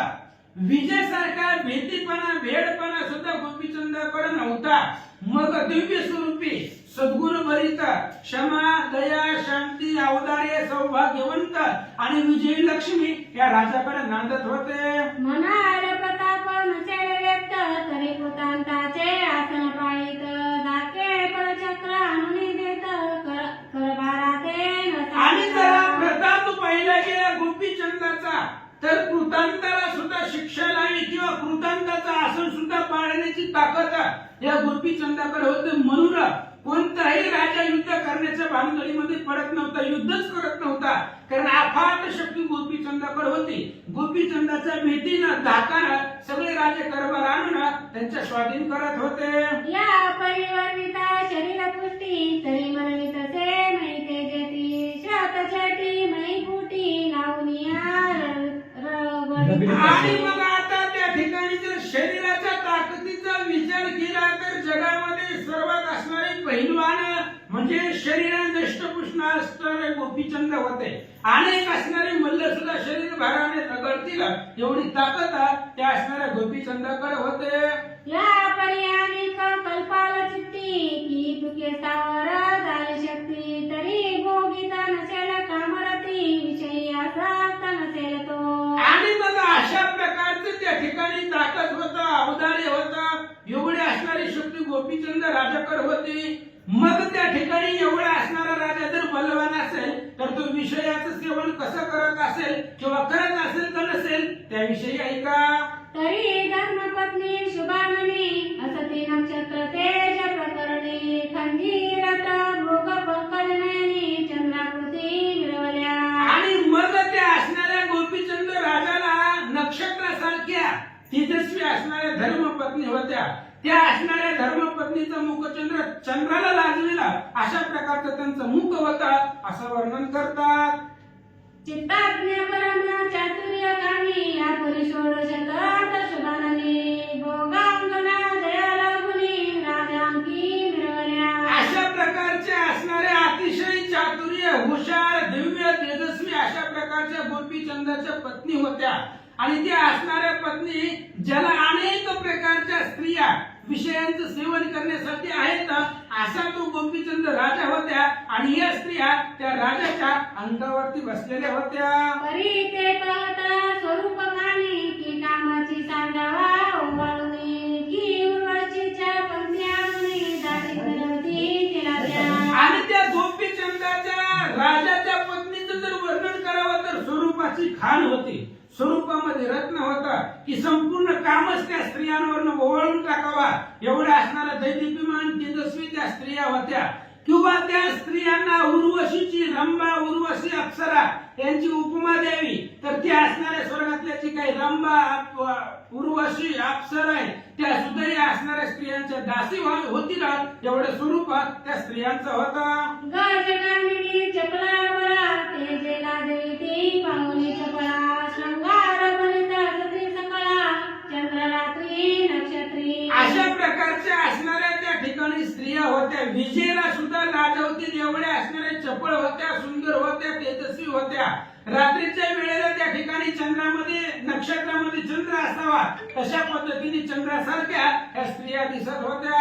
सोय संगपनात रेला पटणी विराजित जयाची माता सद्गुण बनित मैनावती विराजित. अशा प्रकारचा राजा होता तो असणारा गोपीचंद आणि तो राजा हेरापट्टणी नगरीचा विराजमान होता आणि त्या राजाची आई त्या ठिकाणी असणारी मैनावती होती असं सांगतात. कुंडली कवरधारी विठ्ठल श्री ज्ञानदेव तुकाराम पंढरीनाथ भगवान की जय. श्री गणेशाय माद्री सीताराम चंद्राय माद्री वाधार माद्रम सवती सती मैनावती कोणे के दिवची उपरी वरती ईशान्य आळीचा दत्ते ते जालिंदरा ते देखिले असो पांडुरंगा करो प्रथम नवन दुसरे चरण संतांच्या त्यांच्या कृपाशीर्वादाने कथेचा विस्तार बाबाजी सद्गुरुदास तुका बसलेले सर्व श्रोते मंडळी साधू संत यांना साष्टांगपणे पातुरम कथेला सुरुवात आहे. कथेचं अनुसंधान जालिंदरनाथ तीर्थ यात्रा करतात. करता करता ह्याला पट्टण गावामध्ये आलेले आहेत आणि ते ह्याला पट्टण गावचा राजा राज्य करत आहेत. त्याचं नाव आहे गोपीचंद राजा. आणि ते गोपीचंद राजाची संपत्ती आपण ऐकली की सरस्वती सुद्धा बसत गणपतीला सुद्धा मोजता येत नाही एवढी संपत्ती आहे. संतती तशीच आहे, संपत्ती तशीच आहे, सत्ता बी तशीच आहे. सगळ्या गावचे राजे कारभार तिथं भरतात. पाहिलं गेलं तर 1600 बायका आहेत. काही कमी असेल दारात 1200 घोडे बांधलेले आहेत. हिरे माणिक मातेने सजवलेले सोन्याने झुले टाकलेले आहे. एवढं संपत्ती ज्याच्या घरी आहे आणि त्याची आई तिचं नाव आहे मैनावती आणि ती मैनावती ती एक दिवशी आपल्या माडीवर चालली होती आणि चालल्यानंतर असं सहज गावाकडे असणार बघत होती. कुठं कुणाचं काय, कुणाचं घर कसं चालतंय, कुणाचं काय चाललंय, कसं काय चाललंय म्हणून असणार बघत होती. बघता बघता तिला जालिंदरनाथ दिसले. मुक्त विहायात कमळी पंथिका समान क्रम वेळी मागे तसे पुढारा. आणि जालिंदरनाथाकडे पाहिला तर जालिंदरनाथ जसं एखादा वाटसर चलावा तशा प्रकारचं चलत आहे. आपल्या गावाकडे येत आहेत आणि गावाकडे येत असताना गवताचा भारा डोक्यावर आहे, पण तो डोक्यावर जरी भारा असला तर वरच्यावर आहे, अदंत आहे, त्याला आधार नाही. जर डोक्याचा आधार नाही, हाताचा आधार नाही. जसं जालिंदरनाथ पुढे चलते तसं असा गवताचा भारा पुढे पुढे चालायचा, पण त्याला स्पर्श नव्हता म्हणले. परी तेज पुण्याचे सातने मदना कृते तरुपाखाने स्मर्श अनुवती योगेंद्र मुनी ते खेळल्या तिने. अतिशय विजयसारखा तेजस्वी मदनाचा पुतळा रवी शिशिकाळा लोपलिया. चंद्राचं तेज, सूर्याचं तेज, मदन सुका त्याच्या सौंदर्यापुढे ठिका. श्री कृष्णाच्या सौंदर्यापुढे लक्ष्मी भुलवली झाली वेडे, तिथं मदन काय बापुडे. मदनाचं काय शिल्लक काय म्हणजे असणार. अतिशय सुंदर देखणं मदनाला सुद्धा फिकं पडतील अशा प्रकारचं. पण वृत्ती कशी होती, निष्प्रह, कुठलीही आशा नाही. असं निष्प्रह अवस्थेमध्ये योगींद्र आलेल्या मुलीला मैनावतीनं पाहिलं गेलं.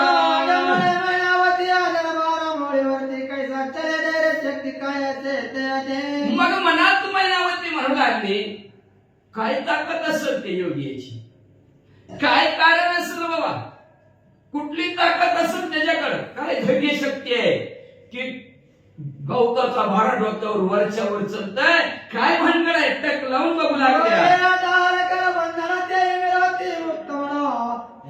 कोणी प्रतापवान महिलागी उतरला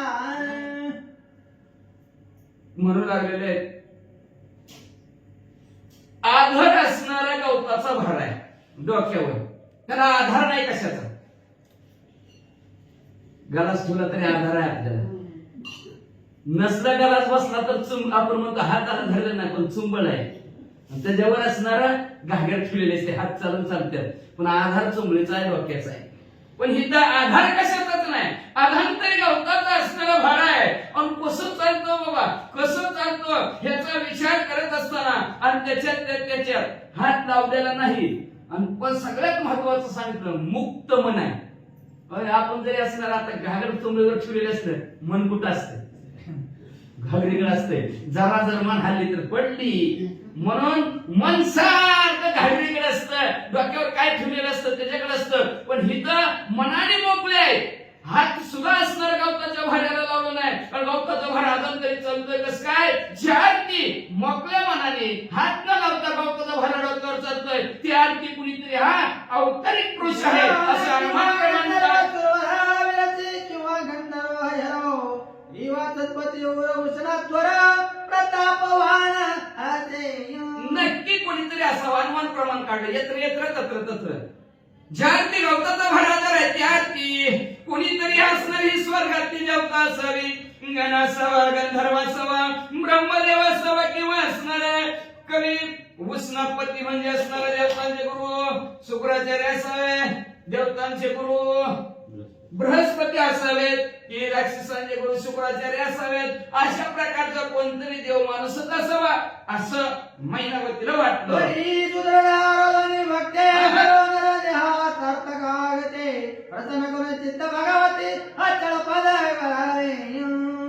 कुणीतरी प्रतापवान आहे ताकदवान आहे आणि देव माणूस आहे ह्याच्या जर आपण संख्येला लागलं तर आपलं कल्याण होईल आपण त्यांची भक्ती करू ज्ञानी हो बुद्धिवंत तो असणार आणि नरदेहाचं सार्थक करून घेऊ आपले नंतर आला आपल्याला ऐकलं आला कसा गेला आला कसं गेला जायचं नाही तुम्ही ठरवलंय मैनावतीने ठरवले कारण जालिंदरनाथाने ठरवलं होतं आज मैनावतीने ठरवले म्हणजे स्त्री ही देव माणूस होऊ शकते आणि पुरुषही देव माणूस होऊ शकतो देवापाशी फरक नाही स्त्री आणि पुरुष आपल्यात फरक आहे स्त्री आणि पुरुष आत्मा सगळ्यांचा सारखाच आहे का पुरुषात आत्मा असला की आत्मा म्हणते स्त्रीमध्ये आत्मा असला की आत्मी म्हणते ते का नाही दोघांचं एक सारखंच आहे मग देवाची भक्ती करत असताना स्त्रीनच करावी आणि पुरुषानेच करू नये असं काय नाही स्वयंमूर्ती पूर्वव्या संदेवाच्या भक्तीला कशाची लाज देवाची भक्ती करताना लाजायची नाही विचार केलाय का स्त्रीनं आणि ती गरीबाच्या नाही ज्याच्या घरी खायला मिळत नाही त्याच्याने त्यांनी नाही केला ज्याच्या घरी जळता जळत नाही एवढी इस्टेट आहे तिच्या डोक्यात आलं नरदेहाचं सार्थक करायला पाहिजे तिने म्हणे कशाला सार्थक काय पाहिजे ती मिळते जागच्या जागेवर कसलं नरदेह कसलं आयुष्यमध्ये पोरग कसलं आपलं आपण कसलं निवांत राहावं असं वाटतं का नाही माणसाला कसं इशित बसणार कुठं बसत असत ती मैनावती बाबा काय असं एवढं तिच्या घरी संपत्ती किती 1600 तर सून आहेत माझ्या तिची आयुष्य किती असं काय काम करायची सुद्धा गरज नसेल तिला एवढं असताना सुद्धा तिच्या लक्षात आलं आपल्या नरदेहाचं सार्थक झालं पाहिजे आणि त्याच्यासाठी ह्या असणाऱ्या माणसाची चित्त रूपी भगवती प्रसन्न करून घ्यावी आणि आपण आढळ पदाला जावं परत जिथून आपण कधी ढळणार नाही कधी भंगणार नाही कधी तुटणार नाही आणि कधी आपलं येणं जाणं होणार नाही अशा पदाला जाऊन आपण बसू त्याची भक्ती करून असा विचार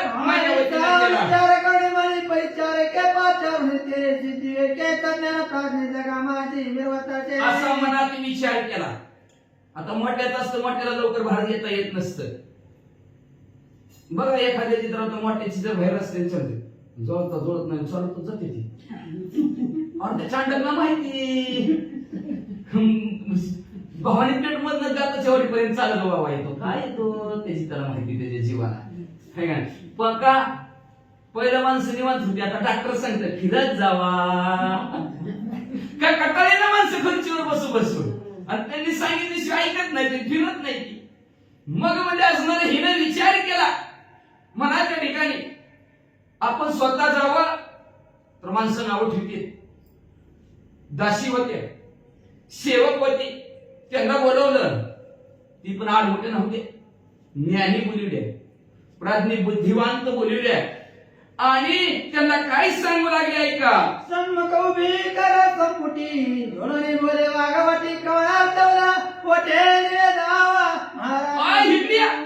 लगेचच आली हात जोडला तिनं नम्रतेनं म्हणू लागली राणी साहेब कशासाठी मला बोलवलं काय काम आहे सांगा लवकर येरी मने वगाच्या गामने आठवला माझ्या मने परी प्राणाची तोर करी करे पुढे चढावे आई तुकाची गाणिली स्तुती केली आलेल्या सेवकाला बघा कसं बोलावं लागतं सेवकाला सुद्धा व्यवस्थित बोलावं गजगामिनी हाती सारखी चालणार गजगामिनी असतो पण माझ्या मनामध्ये एक असणारी इच्छा निर्माण झालेली आहे माझ्या मनामध्ये एक आलेलं आहे वाक्य बोलणं माझ्या मनामधलं, आणि ते जर असणारं कार्य करायचं माझ्या मनातलं, ते कार्य करत असताना तुझा स्वतःचा बी जीवाचं रक्षण तुला करायचं. बघ मग बटन दाबायचंय, लाईटीचं दाबायचंय, वायरी हातात ठेवू नको, है का नाही? वायरी बाजूला सोडून बटन दाब. अशा प्रकारचं काम सेविकेला सांगू लागले तर काय काम आहे ऐका. होता दिवाता परमबळे शोभत चित्ता मगाच्या उदक प्रवाहता परम संकट निर्भय. आणि माझ्या मनातली जी काही इच्छा आहे ती तुझ्या समोर जर प्रकट केली, मी जर बोलले आणि तू ह्या कानाची त्या कानाला जर केली, संपलं बघ. तुझं बी काम झालं, माझं बी काम झालं, दोघांचं बी काम झालं. एवढा राग येईल, एवढा राग येईल, त्या राग रूपी असणाऱ्या पाण्यामध्ये आपण कधी वाहून जाचाल कळायचं सुद्धा नाही. म्हणून मी सांगते की ह्या कानाचं त्या कानाला होऊ देऊ नको बघ. काम गपचिप करायचं आणि जीवाचं रक्षण करून करायचे. जीव बी राहिला पाहिजे आणि काम बी झालं पाहिजे. दोन्ही एका दगडात दोन्ही पक्षी मारायचे असं मैनावती सांगू लागली. मन होळी गोप्य जगणी वचन कार्य मानुता सांगितले संधानो नगदेव निताच भाग्य पळा अंबर ढेंगणे वाटत जे. मनोजची गाणी आता बोलणार आहे, ती बोलणं गौप्य ठेवायचं, अजिबात कुणाला सांगायचं नाही बरं का. बघ बघ पुन्हा पुन्हा सांगायला लागले तुला, कुणाला सुद्धा सांगू नको म्हणजे असणार. आणि आपलं जर कार्य झालं न सांगता, कुणाला आपलं जर काम झालं तर आपल्याला एवढं सुख, एवढं समाधान वाटतं, त्या सुखापुढे आकाश सुद्धा ठेंगणं होईल. अमृताहुनी बोलणार मन माझे का बाणी एवढं भलं मोठं असणार आकाश एवढं वाढ, भगवंताचं नामस्मरण आहे, चिंतन आहे, आणि तेवढं आपलं जर भाग्य एवढं उजळलं जाईल आणि एवढं सुख प्राप्त होईल, आकाश सुद्धा ठेंगणं होईल असं मैनावती मन म्हणून. होळी ते बोली तरदने कोणी दाखले तुझर तिजर आगोणी कोणी ता प्रविष्ट चढे भवे तुरा पाहुण्या. म्हणून तिने वरनच त्या दासीला सांगितलं बोटानी, टोक टोक टोक ती माणूस आहे आणि तो माणूस चाललेला आहे, त्याच्या डोक्यावर गवताचा भारा आहे आणि तो गवताचा भारामध्ये वरच्या वरच चाललाय बघ. भगवती खुणा परिचारिका पाठी झाली झाली दर वेगा होळे वारा दर बेका सवे सवे चालत जे.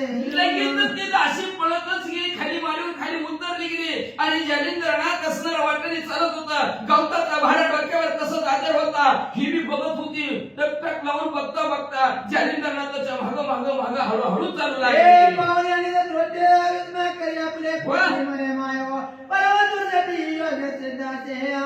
मग म्हणले असणार ती बी हळूहळू चालू लागली. म्हणजे थोड्या वेळाला तरी हात लागेल, हा आता तरी हात लागेल, काहीतरी करेल म्हणून माग माग बघत चालली, पण काहीच नाही.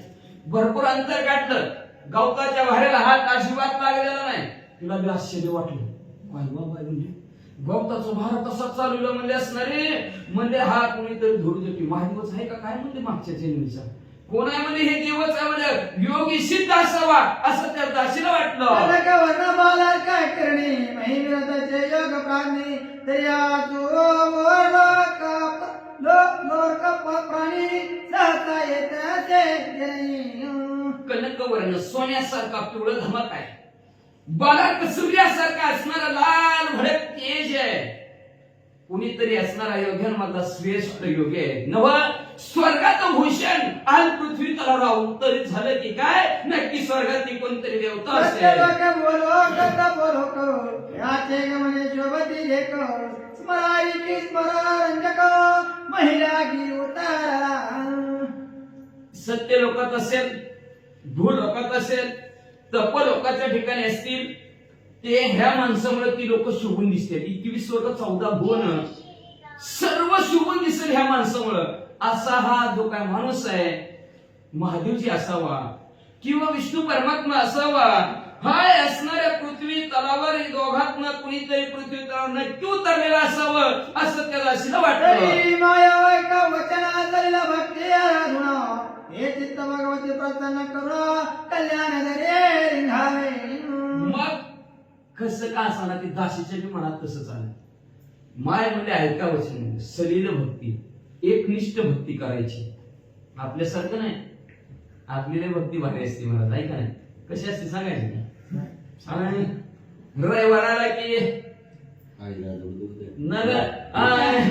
मल्हारीची वारी, माझ्या मल्हारीची वारी, बोध बुजली ज्ञान दिवटी उजळा महाद्वारी, आणि मल्हारीची वारी, माझ्या मल्हारीची वारी. पुन्हा सोमवार आला की ओम नमः शिवाय, झालं सुरुवात. हर हर महादेव. पुन्हा मंगळवार आला की आई राजा.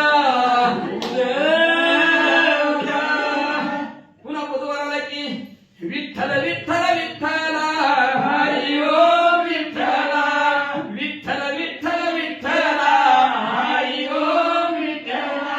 आणि पुन्हा गुरुवार आला की दिगंबरा दिगंबरा श्रीपाद वल्लभ दिगंबरा, दिगंबरा दिगंबरा श्रीपाद वल्लभ दिगंबरा. पुन्हा शुक्रवार आला की स्वर्ग मृत्यू पाताळाचा मंडप घाती लागा. पुन्हा लगेच आई राजा. पण शनिवार आला की जय बजरंगबली, तोड दे दुश्मन की तली.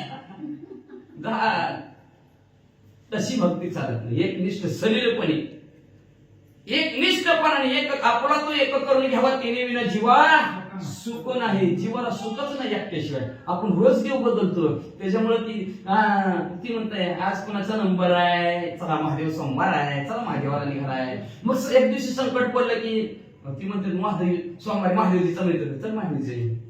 पुन्हा मंगळवार आला की संकटात देवी म्हणे ती महादेवजीचा करीत जाते महादेवजी. 7 दिवसात 7 देव, मग कुणीच येत नाही. शेवटी कोण यायचं?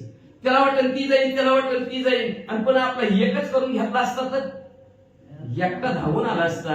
मागे पुढे उभा राहा, आली आघाद निवार आहे. तसा विचार त्यांनी केला. सलीलपणे याचीच भक्ती करू आणि आपलं कल्याण करून घेऊ, असा विचार मैनावतीने केला.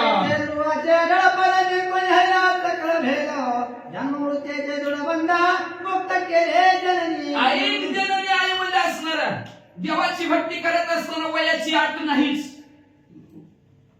1 तास उरला खटवांगा राजाशी भाग्य दशा कैशी प्राप्त झाली. खटवांगा राजाला मारायला 1 तास राहिला होता.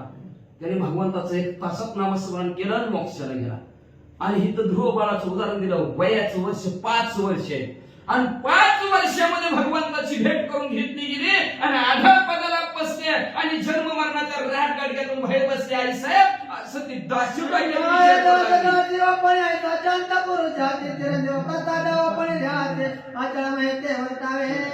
मग म्हणजे तशा प्रकारे दास आणि दासी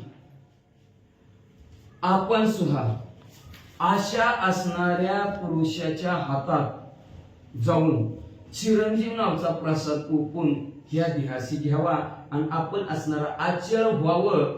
अशा प्रकारची वर्तणूक आपण करायची, असं मैनावती आणि दासीमध्ये संभाषण चाललं.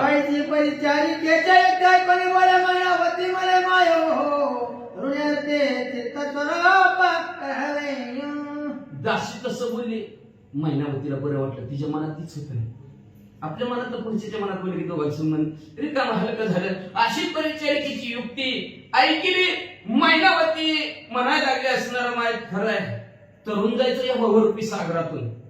इच्छा आहे आपली तरुण जायची, अर्थ इच्छा आहे. भवरूपी सागरातून पहिले तिला व्हायचंय.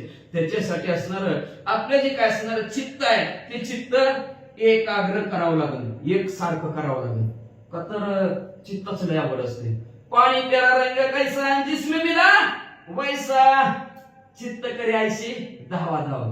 दही खाऊ का मै खाऊ, याच्याकडे जाऊ का त्याच्याकडे जाऊ. तसं म्हणून चित्त असणार एक भागी लावायचं, एकच निष्ठ करायचं, असं विचार दोघींमध्ये झाला. तरी एवढा पाणी कन्याळे राहतो कोणे ताणे तुझी काय गोचा करे लगा घे. म्हणून ऐक मध्ये असणारा योगी, असणारा महान योगी पुरुष आपल्या गावामध्ये येतोय जातोय, पण नेमका आज कुठं राहतो कुठं झोपतोय लक्ष देऊन बघून मागायचे. परिचारिका जाते झाले सदा विकाता तो पंचसाचावळी ग्राम लोका गोदनाते पादते. लगेच परिचारिका म्हणजे बरं अवश्य म्हणजे मानकीन तुम्ही काम सांगितलं आताच्या जाते गेलेले पाठीमाग परत हळूहळू जालिंदरनाथाच्या पाठीमाग चालू लागले, तर गवताचा भारा ज्याच्या कुणाच्या का दारात गाई असणार, गाईचा गोटा असेल त्या गोट्यात जाऊन असणारा गवताचा भारा टाकायची, का तर गो सेवा आहे, गाईची सेवा वाया कधीच जात नाही. मग असणाऱ्या ह्या गाईची सेवा गवत टाकून जालिंदरनाथ करत आहे. सवती गोधने ग्रामवाटे अपार जातात ते सवाटे तृण चोरवली ते धाटे चोपंची ते गमतते. मला असणारे वाटेत कुणाचं गाय दिसणार, कुणाची का गाय दिसणार, त्या गाई समोर गवताचा भारा टाकायचा. बघा काय सेवा असेल, गवताचा बेंडा कापायचा, डोक्यावर ठेवायचा आणि गायला दान करायचं. का तर श्रेष्ठ असणार गायची सेवा. आपण म्हणतो गायच्या पोटामध्ये 33 कोटी देव आहेत.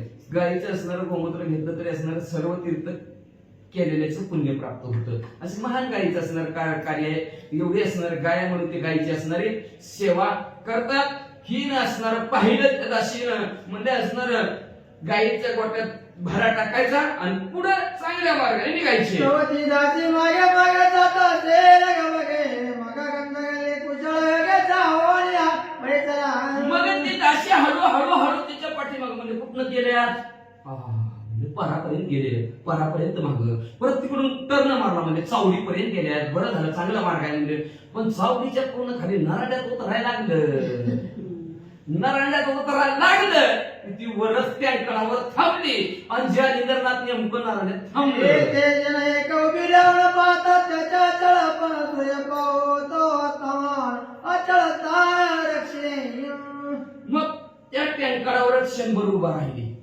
काय करतात पुढे, तर नेमकं ही पुलाच्या तिथं थांबतो, अचळ न हालता. जसा एखादा पर्वत असावा आणि पर्वत याच्या जागेवर ठेवावा तसं जाऊन बसलेले. जागच्या अजिबात हालत नव्हता म्हणजे असणारा सूर्य असणारा मावळलेला होता आणि त्यावेळेस तिथं जाऊन बसले. मागती आणि वाता कृत्य पूर्ण झाली संगती अमुक ताने चित्त भगवती प्रसन्नाचे ते आहे. तिथून दाशी पळतच आली तिथून माघारी आणि मैनावतीला सांगितलं, राणी साहेब तुम्ही ज्या चित्त भगवतीला प्रसन्न करून घ्यायचे ना, ती चित्त भगवती शांत म्हणजे आपल्या त्या गल्लीमध्ये निवांत बसलेले आहे. उचित जागा दुर्गा दुर्गंध एकदम मायवते सर्व एकांत आता आणि पिशाचं तोत वस्ती आगी ठिकाण. वस्तीचं ठिकाण आहे का, एकांत असावा, सगळ्याचा अंत झालेला असावा आणि एकटा उरलेला असावा, तेव्हा ध्यान होत असत. नाहीतर आपलं एकटं राहतच नाही कधी. ती तरी डोक्यात येतंय, ही तरी डोक्यात येतंय, मनात तिकडच जातंय आणि पुन्हा शरीर घेतं मनाने इकडे तिकडं. काय उपयोग आहे का त्याचा? एकाचा सुद्धा अंत झाला पाहिजे, सगळी संपली पाहिजे, आपला सर्व संगी विटाला तो एकला होय, अशा प्रकारची दशा व्हायला पाहिजे. अशा दशेमध्ये एकांताच्या ठिकाणी जालिंदरनाथ बसलेले आहेत. मग ती एकांताची ठिकाण कुठं होती? माणसं कुठे बी जाते, पण असं काय नाही बस दुर्गंधी वास येत होती, वास अतिशय वाईट वास तिथनं येत होती म्हणजे असणार. मग अशा ठिकाणी बसलेल्या ती बी भूतासारखं जे ते रावेश वाणा तुकार गंधर्व गंधर्वय पुळे गंध पारो वस्ती राजन पिशाचं वरगते वरगते. जितेनं हे श्वान सुकर, जिथं श्वान म्हणजे कुत्र आणि सुकर म्हणजे डुक्कर. जिथं कुत्र बी राहत नाही डुक्कर बी राहत नाही, एवढी घाण जागा आहे. आता कुत्र आणि डुक्कर कुठं राहते, पण डुक्कर आपण बघितलं कुठं राहते, ती किती घाण जागा असते, कशी डोळते ती त्याच्यात. तसली त्यांच्यापेक्षा जास्त घाण, तिथल्या घाणीपेक्षा जास्त घाण आहे म्हणजे. आणि निस्ता चिखल आहे, वास घेऊ सुद्धा वाटत नाही. निस्ता काळा भंगार चिखल आहे म्हणजे.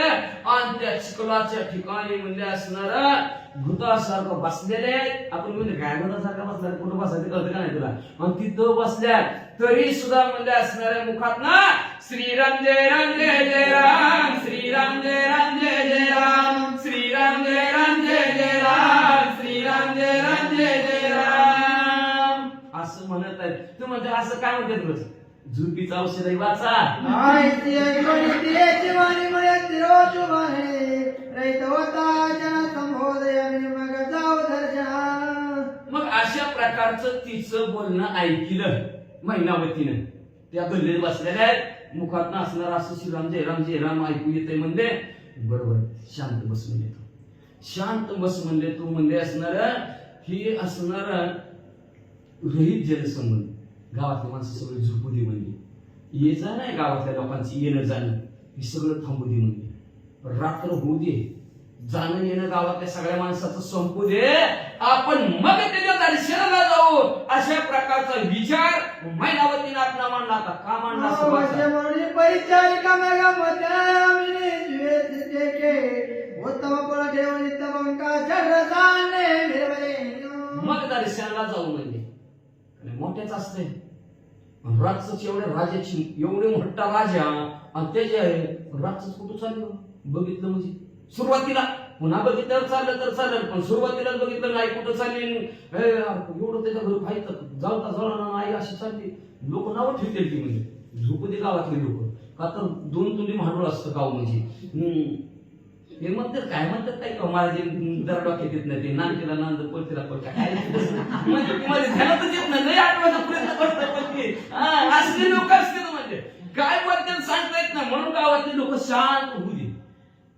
12 वाजले 12 रात्रीच्या 12 वाजले की आपण दर्शनाला जाऊ. लगेच रात्रीच्या 12 वाजल्या देवाच्या दर्शनाला जायचं. रिकाम्या हाताने कधी जायचं, कधी जायचं. काही ना काहीतरी साखर का होईना पण किशोर नाही जमलं तर एखाद्या झाडाचं पान चालता चालता पुष्पम तोयम फलम, काय लागत नाही देवाला, पाणी बस. कुठं कसं का सांग, तोंडातली जरी गुळणी मारली तरी समाधान आहे देवा. त्याच्यानंतर पान, कुठल्याही झाडाचं पान, कुठल्याही झाडाचं फळ आणि कुठल्याही झाडाचं फुल, एवढं भाग देवाला लागतं. काय लागत नाही. अंतरीची गोडी बाहेर जोडी भावाची काय भावना आहे तुमच्या मनामध्ये, त्या भावनाने तुम्ही देवाला अर्पण करतो. तो भावना देव बघतो. नाहीतर ते घराचा की देवा फुल काय कळली का फुलाचा. आता तर नवीन फॅशन येईल, अख्खं मंदिर सगळीच फुलांनी सजवली आहे का नाही. काय उपयोग आहे का काय नाही. भाऊ त्याच्या पाठीमागचा बघतो. म्हणून तिने काय केलं माहिती का, एक असणार ताट घातलं आणि त्या ताटामध्ये असणारी फळं भरली गेली. षड्रस अन्नाने ताट भरलं गेलं आणि भगवंताच्या जालिंद्रनाथाच्या दर्शनाला निघाले. कांबळी गुंतवणी होते परिचारिका म्हणावते त्याला कांती लक्ष्मणया महाराज. काळी कांबळी असणारी गुंतवणी घेतली. काळी रात्र झालेलं आहे, त्याच्यात भोंगळ काळ पांघरलं आणि भोंगळ पांघरून मध्ये असणारी गपचीप ज्या ठिकाणी एकांताच्या ठिकाणी महाराज बसलेले तिथे ह्या दोघी पोहोचल्या. तो जुद्धराया मुळ्या परमहंसाच्या हवाने वाणी भक्तमुक्ताच्या ग्रहणात झगे पैतराचे महाराज. तो सिद्ध महामुनी म्हणजे हंस पक्षी कशा प्रकारे असणार ध्यान करावं किंवा म्हणजे ह्याने आपण मोक्ष रूपे असणाऱ्या गावाला गेलेलो अशा स्थितीत. बघा एखाद्याचं जर असणारं ध्यान जर एखादं जर करायला लागलं त्याला जवळ गेलेलं पण कळत नाही. नवल त्याला काय पोहोचलं तरी त्याला कळत नाही. एवढं तल्लीन समाधी अवस्थेत त्याला म्हणायचं श्रीराम जय राम जय जय राम श्रीराम जय राम जय जय राम. एवढं तल्लीन झालं त्याला सगळं जवळ कोण गेलं काय माहिती म्हणते मला. असं ध्यानस्थ अवस्थेमध्ये जालिंदरनाथ बसलेला ह्या दोघींना बघितलं.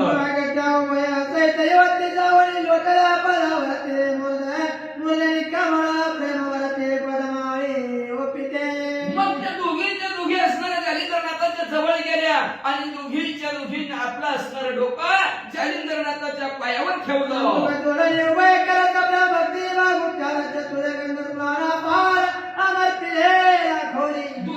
दोघी पाया पडल्या, उभा राहिला, हात जोडलेले आहेत आणि हात जोडून असणार खाली मान घातलेले आणि जालिंदरनाथाची स्तुती किंवा असणार आपल्या भाषेत मंत्र म्हणायचं आपलं मंत्र म्हणायचं, देवाच्या नामोच्चार करायचा. तशा प्रकारचं असणार जालिंदरनाथाची स्तुती भक्तियुक्त अंतःकरणाने काय करू लागले, काय म्हणतात.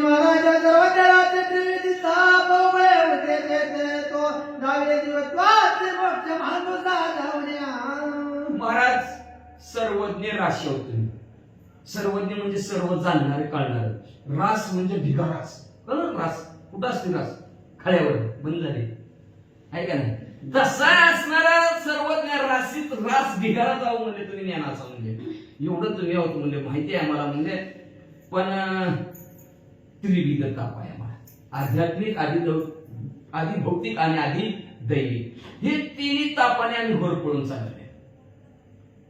आध्यात्मिक ताप आहे, देवदेवता पण होणारा आध्यात्मिक ताप असतो.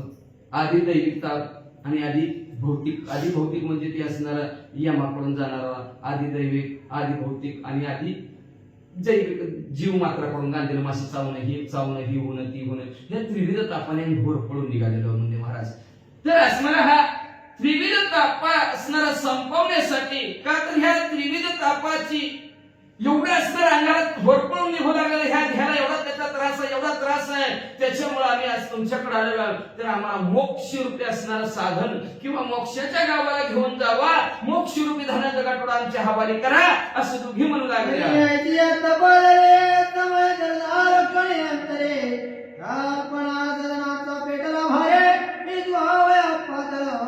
मला म्हणजे महाराज आम्ही इकडे असणार ही त्रिविध तापाने भोरपळून निघू लागलेलो म्हणजे असणार.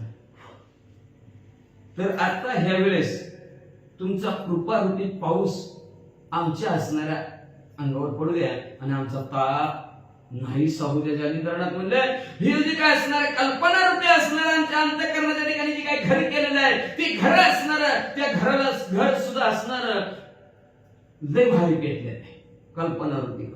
काय कल्पना डोकं रोज एक कल्पना असते माणसाच्या डोक्यात, काय करतं ते त्याची त्याला झोपेते, हे करू ती करू, ही करू ती करू. त्यांनी म्हणजे असणार अक्क नुसतं वनवन मागं लागलेले, ती वनवन संपवण्यासाठी तुमच्या जवळ आलेलो आहोत असं म्हणतात.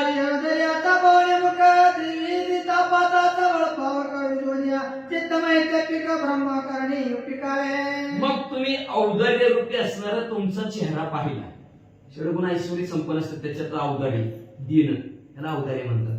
तुमचं असणार देणार चेहरा आहे, तुमच्या चेहऱ्याकडे पाहिलं की ती औदार्य आमच्या लक्षात आलं.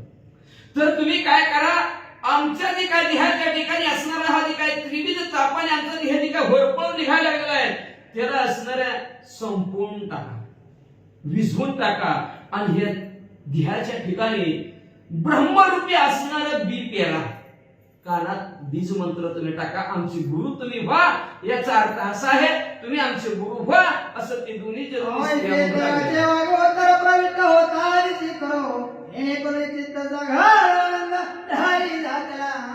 अशा प्रकारचं त्यांचं बोलणं.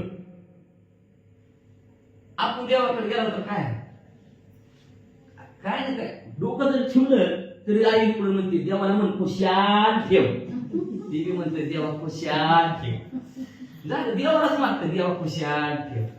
खुशाल कशाला ठेवते, त्याला माहिती आहे जन्माला उभे घातले का माणसाचे खुशालच ठेवणार ती. पण आपलं कर्म झोल देतो त्याला काय करणार, पण कर्म चांगले केले की देव खुशाल. सगळ्याला काय देवाची काय भाऊ आहे काय आपण, त्याला चांगलं ना आपल्याला वाईट. कर्माचा झोल असतो, दोन भाऊ असते तरी व्यवस्थित, एकाचं चांगलं असतं एकाचं वाईट असतं. का तर कर्माचा झोल असतो मागच्या जन्मीचं.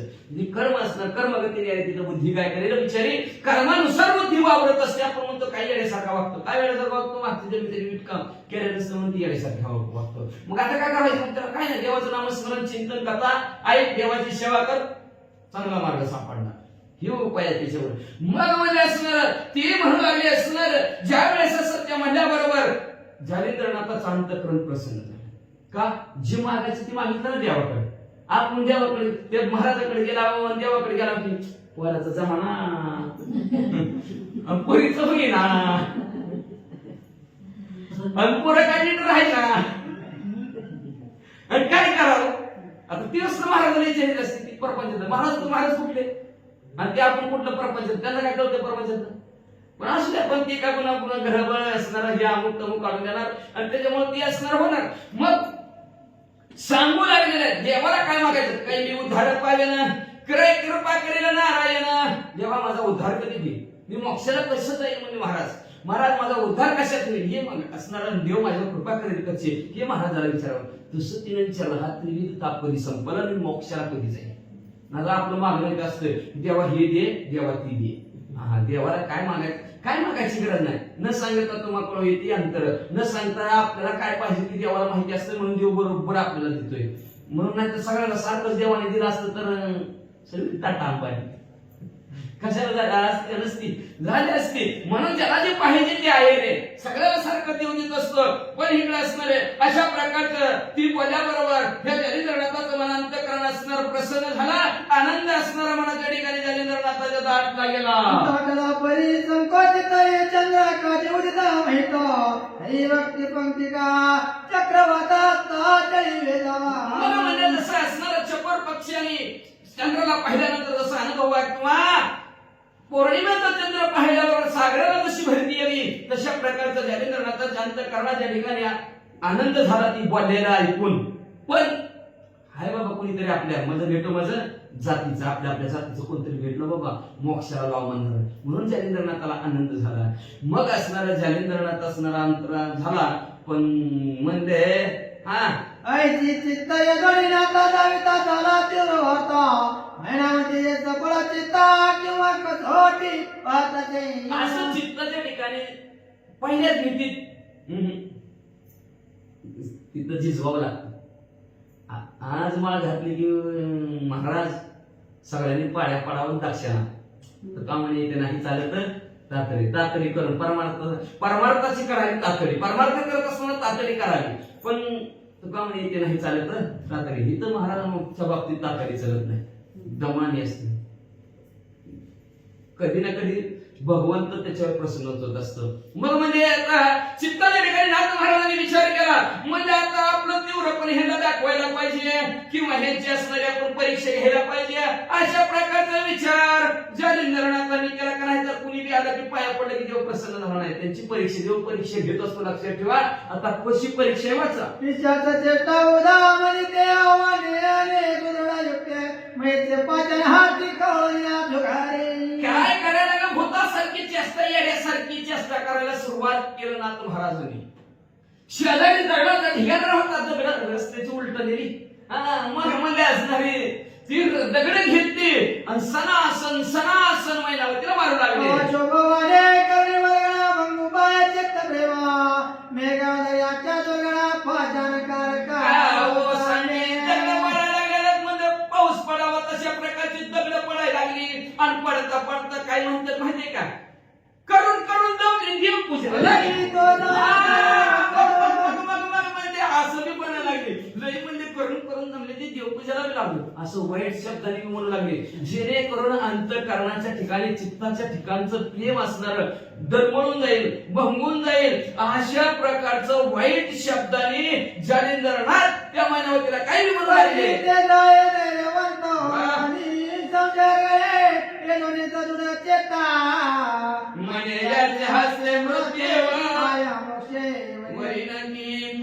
असणारे जाया धैर्यवंत जाया महिनावती धीर सोडला नाही. निष्ठा निष्ठे अजिबात नाही. आपलं थोडं चाललं की लगी निष्ठायच कधी बाहेर जाऊन बसत बस निष्ठा निष्ठा निष्ठी निष्ठावंत भाव निष्ठावंत पाहिजे. हालच्या हाल जागच्या हल्लीच नाही. बायकोला मारते की काय म्हणणार जीव मार हालणारच जीव मार काय करते मला तशा प्रकारचं महिनावती जालिंद्रनाथाला मनात ते मनात म्हणली मरीन तर ह्याच्या हातूनच मरीन मोक्षाला जाईल. जागचं हल्ली नाही धीर सुटू दिला नाही धैर्य संपू झालं नाही मांडी घालून जागच्या जागेवर बसते.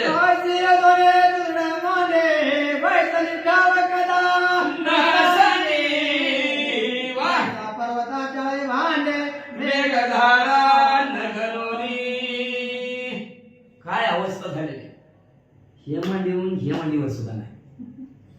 जशी मांडी घातलेली होती तशीच मांडी घातली. पावसासारखं दगड अंगावर पडत होती तरी अजिबात जागच्या हल्ल्या नाही. ह्या मांडीवरून त्या मांडीवर सुद्धा नाही. इथं थोडं उपयोग नाही तर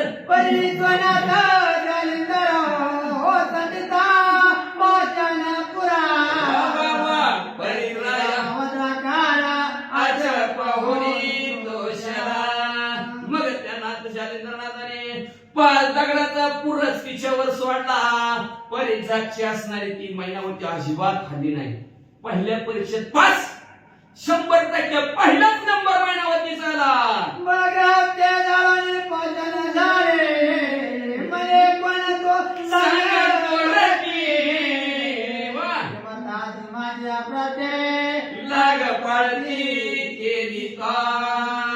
पहिली परीक्षा दगडाची संपली.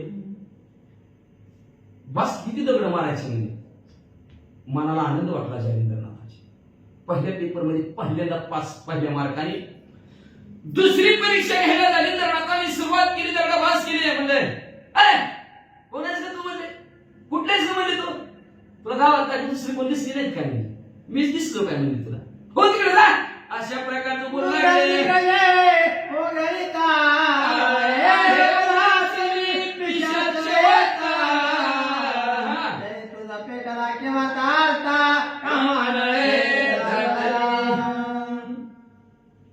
तुझ्या अंतःकरणाच्या ठिकाणी असणारा काम उत्पन्न झालेला आहे आणि तो तुला काम अनावर झालाय. म्हणून मी असल्या घाण वास येतोय, दुर्गंधी अवस्थेत बसलेला आहे, असलेल्या गल्लीत बसलेला आहे, उगाच येण्यासारखं भूतासारखं मी बसतोय, तरी तू माझ्याकडे आलीस, या अर्थी तुला कामातूच आहे. काम तुझ्या अंगातून वसांडून व्हायला लागलाय, जा की तिकडं.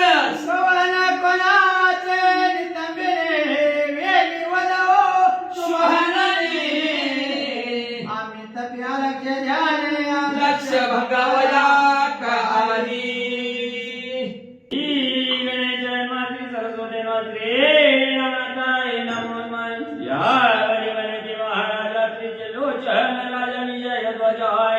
दयाचे कांता सर्वज्ञ भोजा धर्म पत्नी ऐका महाराजा, हे असणारा हे पट्टण गावचा राजा त्रिलोचन त्याचं नाव आहे, म्हणजे विजयाचा झाडा त्याच्या फडकत आहे, आणि त्याच्याची पत्नी मी असणारी धर्मपत्नी, माझं नाव मैनावती आहे.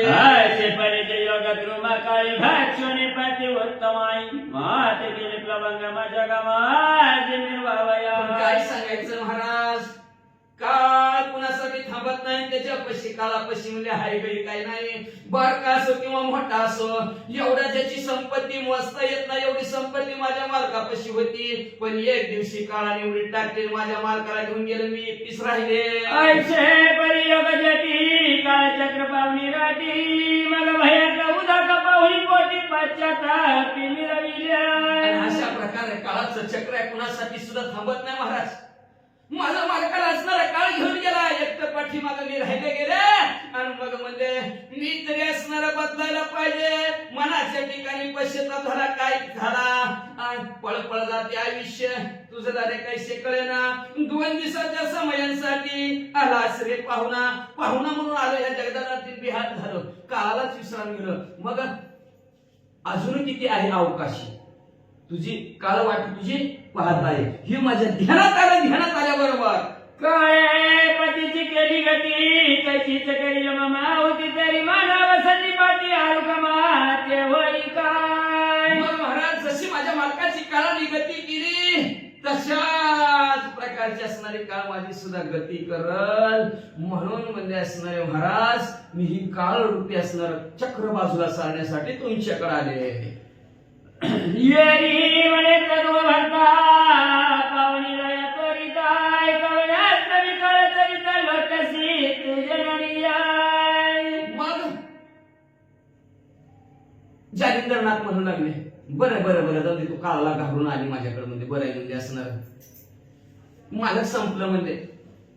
मग म्हणजे तू कोणाच्या आश्रयाने जगती, म्हणजे कोण तुझं पालन पोषण करतो, कोण तुला खाऊ पिऊ घालतो सांग.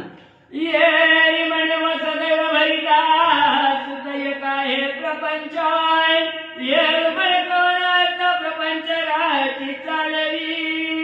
सांगायला सुरुवात केली महिन्यावतीने, एक मुलगा म्हणजे माझा परपंच, पुत्र हो व्हायचा मुंडा, त्याचा फडकावा त्रिलोकी झेंडा, एकच पुत्र असावा पण असा असावा शिवरायासारखा, नाहीतर होतीत की.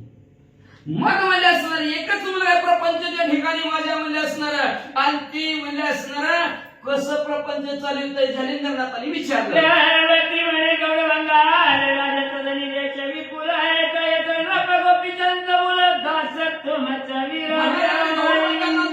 गाव आहे, तिथं हेला पट्टण नावचं गाव आहे, त्या गावामध्ये माझा मुलगा गोपीचंद राहतो, तो तुमचा दास.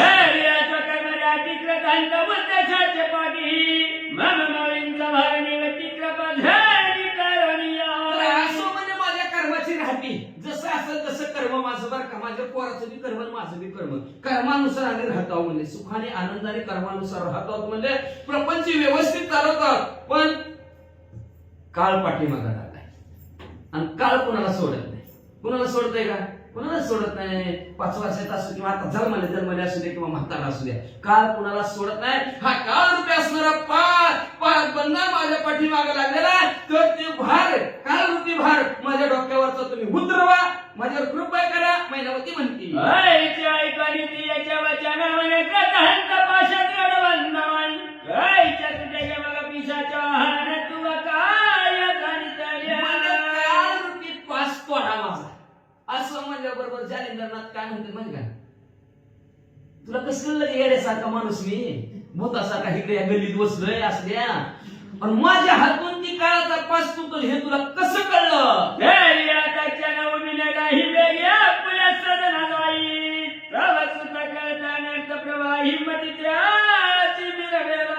तर आता माझ्या समोर एक क्षण सुद्धा उभा नको. उठ बरं लवकर जा तुझ्या घराला जा.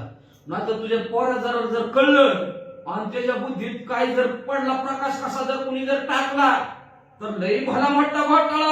आईचे बोलत चांग पांगे तो मित्र उदयाचा पाहिला मागोय. नमस्कार आणि स्वामीचा वेग सदन अशा प्रकारचं सर्व लोकांचं संभाषण झालं गेलं. लगेच दिवस उजडायला लागला होता. तेवढ्यात उठली ना आपल्या घरी आली. तरी पर्यातरी हो गती ती जातला भगती तवय प्रसाद मागत पारणवी भेटावया. लगे असणारी घरी आली. दिवस उजडायच्या टायमाला तरी घरात काय लक्ष लागणार म्हणजे चित्ताच्या ठिकाणी तळमळ, काही उद्धार पावले काही कृपा करायला तळमळ सारखी कवा रात्र होती कवा त्या असणाऱ्या जालिंदरनाथला भेटायला जाते. आईचे तळमळे दुःख व्यथा तो दिन करे लोटला असताय. हो आता चंद्रावी कहत दिवनी तवी कसली आनंद. मग लगेच असणार असं तळमळ दुःख अवस्था होत होती. तेवढे दिवस सुमावळला. दिवस सुमावळल्या बरोबर जसं चंद्राचा प्रकाश पडल्यावर असणार एखाद असणार कमळ किंवा स्त्रीला आनंद व्हावा तशा प्रकारचा तिला आनंद व्हायचा. हो लागेवणी परिचारिका त्याचे आईचा नाही विवेक होईन. प्रति पावडी योगी ब्रह्म कचरणी माता झाल्याबरोबर परीच दाशीला बरोबर घेतलं. जालिंदरनाथ तिथं बसलेला तिथे गेला. लगेच त्यांच्या पायावर डोकं ठेवलं. सरळ भक्तीची करुणी दाटी साजर हळ करुणी घातली मिठी पद कळणे आता पुढे पद चुरी सलील भक्ती अंतःकरणाने महाराजाच्या असणाऱ्या पायावर डोकं ठेवलं. महाराजाच्या जवळच बसले आणि महाराजांच्या पाय चिपू लागले. सेवा दोन प्रहर करिता गमलेला प्रभाकराचे बहुरी नमस्कार स्वामीची करुणा उठत बरोबर आहे का? मग म्हणजे अशा प्रकारची सेवा करता करता करता रात्रीच्या 2 प्रहर झाल्या. प्रहर झाल्याबरोबर असणारी ती उठली. पुन्हा स्वामीला नमस्कार केला. हो नायवणी याचा धनी आचार्य आपली प्रभा हिंचरहणी असत होताची वासरवणी स्वामीशी जावणी लक्षित असणारा दिवस उजडायच्या टायमाला घरी यायचं. दिवसभर घरचा असणारा प्रपंचातलं काम करायचं. रात्र झाली की जालिंदरनाथाच्या भेटीला उदय जावणी प्रेमाची वाक्याचे मनोधर्मापरी सेवा करता महासौगमाधीन लोटवणी गेले सद्भावाचा अंतःकरणाच्या ठिकाणी उदय झाला तिचे. लक्षात ठेवा सद्भाव झाली या जागृत प्रगटे नारायण भाव पाहिजे. तो भाव जर असणारा प्रगट झाला की भगवंत प्रकट होतो. सद्भाव तिच्या अंतःकरणाच्या असणाऱ्या त्याचा उदय झाला. प्रेम अंतःकरणाच्या ठिकाणी निर्माण झालं. तिला सारखं कधी सेवा करेल असं त्या मनाला वाटू लागलं. मग असं रोज सेवा करता करता करता करता 6 महिने झालं. या परिपणे केली वची कालकी दाटली अपरमैची परिसेवा करावा याची पातळी नित्य नेमाने म्हणजे असणारा असं सेवा करता करता काळू की रात्र होती. त्या रात्री असणारे मनोधर्माने सेवा करण्यासाठी जालिंदरनाथाच्या जवळ आली. मुलगी खाली अंतरेवर ठेवणी आले त्याचे त्या संगीता योगी नायक काय करीत झाला पाहिजे. पातळी नित्य नेमाने नित्य नेम पाहिजे लक्षात का तर नेमा वाचुनी तुका म्हणे नाही काही. नेमा वाचून काहीच नाही. जिथं नित्य नियम आहे नित्य नियमाने प्राणी दुर्लभ लक्ष्मी वल्लभ तया जवळ आहे. जिथं नित्य नियमाने भगवंताचं नामस्मरण करतं तिथं भगवंत त्यांच्या जवळ असतं. पण आपला नियम नसतो. नित्य म्हणजे रोज नसतं. कवा तरी ती सांगते मग सांगितलं ना तसं असतं. त्याच्यासाठी कुठलंही करायचं नियमाने करायचं नित्य करायचं रोज करायचं नियमाने करायचं. नाहीतर नाही केलेलं बरं. मग ते तिकडे जायचंच नाही आपलं. काय करायचं, केलं तर नित्य आणि नियम असावा. नित्य नियमाने रोज जाता जाता 6 महिने केलेले आहेत. 6 महिने एका दिवशी काळोख रात्र पडलेली होती आणि त्या दिवशी असणार जालिंदरनाथानं आपलं त्यांचं डोकं असणार आपल्या मांडीवर घेतलेलं आहे. डोकं चुरत आहे, पाय चपत आहे आणि असं करता करता काय झालं, बालिकाचा भलकरणी ब्रह्मगर्भी घालिती अमर होय, ने करता येऊन महिवंत खाली निघाला. करेल तो काय हे महाराज करतो आकडतो मान्यता करतो जालिंदरनाथाकडे दाखवलाय. त्या जालिंदरनाथाने असणारा भस्म चुडी काढली, त्याच्यावर असणारा भस्म टाकलं आणि माईक भुंगा तयार केला. आणखी भुंगाला असणारा त्या जालिंदरनाथाने काय सांगितलं म्हणजे असणाऱ्या काळात त्याच्या सांगितलं न कळता असणार त्या हिच्या मांडीला वर पाडून खालनं वरी निघून जायचं. आयचे करोनी अवचते आपले गाड झाले निद्रित आहे, चरण वलन आणि चित कंठी घोर वाजवी. मग म्हणजे आपण त्या मुंग्याला काम सांगितलं आणि आपण न कळता म्हणजे असणारा तिच्या डोक्यावर मांडीवर डोकं ठेवलेलं आहे आणि झोपलं. गाढ झोपल्याच्या अवस्थेत बरं का, लक्षात ठेवा. मिस घेऊन झोपलेल्या माणसाला उठवता येते का, येते का? मिस घेतलं आणि असं झोपलेला असल्या हात मारल्यावर टाक मिस दचकून उठतोय. मिस घेतलेला किती उडत नाही. मग असं मिस घेताना जालिंदरनाथाने आणि मोठ्याने घोरायला लागलं. गवत छटपट जानवरी फोडून निघाला नाही ते उपरी गेले ढकरी जालिंदर परी सुचविल्या त्या भुंग्याने असणाऱ्या गरगर लाकूड कुरतडावं तशा प्रकारचं मांडी कुरतडाला सुरुवात केली. खालनं बसलं, वरनं भुंगानीला जालिंदरनाथाच्या कानासांच्या कान झालं. सवतोलक बगे अतित्वरी ही पाहुणी जालिंदर तवतोलक बगे अतित्वरी ही उठवणी आते पाहिजे वेद ग्रीवा पाहुणी सतिया काम कहात जळती करी महाराज. भुंगाने पूर्ण दिशेत सांगितलं काम झालं म्हणलं की जालिंदरनाथ उठले. उठून म्हणजे असणारा लगेच त्या असणाऱ्या मैनावतीच्या मांडीकड जालिंदरनाथाने पाहिलं. का फोडणी पडे चित्र उदीर गाठले महिया पार ते पाहुणे जालिंदर धैर्य त्या मांडीला भुंग्याने फोडून म्हणजे रक्ताचा पाठ्यासनं खाल्लीनं वाहू लागलेला होता. जालिंदरनाथाने बघितलं आणि तिचा धीर बघितला. धीर सुटतोय का नाही, आपल्याला काही धीर सुटत असतं. देव करायला धीर सुटतं आणि बाकीच्या कामाला नाही सुटणार. देवाच्या टायमाला धीर सुटतं का, किती वाऱ्या पडायच्या, इतक्या वाऱ्या केल्या, इतक्या तिकडं बसून ती फारशा सुद्धा मऊ झाले देवला. आपण देवाची आतवारी उपासना भरीत केली त्याने मुक्ती साधी दिल्या. आम्ही बसून फारशा सुद्धा मऊ झाल्या तिथल्या, पण मुक्ती मिळली नाही. त्याच्यासाठी द्वार वेगळंच असतं. ती द्वार भक्तीचं द्वार असतं. ती भक्तीच करताना नुसतं बसायचं, टवाळ्याच्या करीत बसायचं आणि असणारा निंदा करत बसायचं. पाप वाढत असतं, पण ती जी पाहिजे ती करत नाही. त्याच्यामुळं अशी परिस्थिती होती. मग असणार रक्त बघितलं जालिंदरनाथाने आणि तिचं धैर्य, तिची निष्ठा बघितल्याने बघून मग सहज कृपेची करुणी दृष्टी मौली कुरवाळी पाजाती मग तारक मंत्र कर्ण पोटी उपदेश दृष्टी महिन्यावरतीकडे जालिंदरनाथाने टाकले डोक्यावर हात ठेवला. काळात गुरुमंत्र मंत्र उपदेश पिता कानी गुण व्यक्त झाली ब्रह्म व्यक्त झाली. कानात पडला, उपदेश कानात पडल्या बरोबर असणारी ब्रह्ममय दृष्टी झाली गेली. संजीवनी आपला कोण चिरंजीव झाल्यासारखं तिला वाटू लागलं.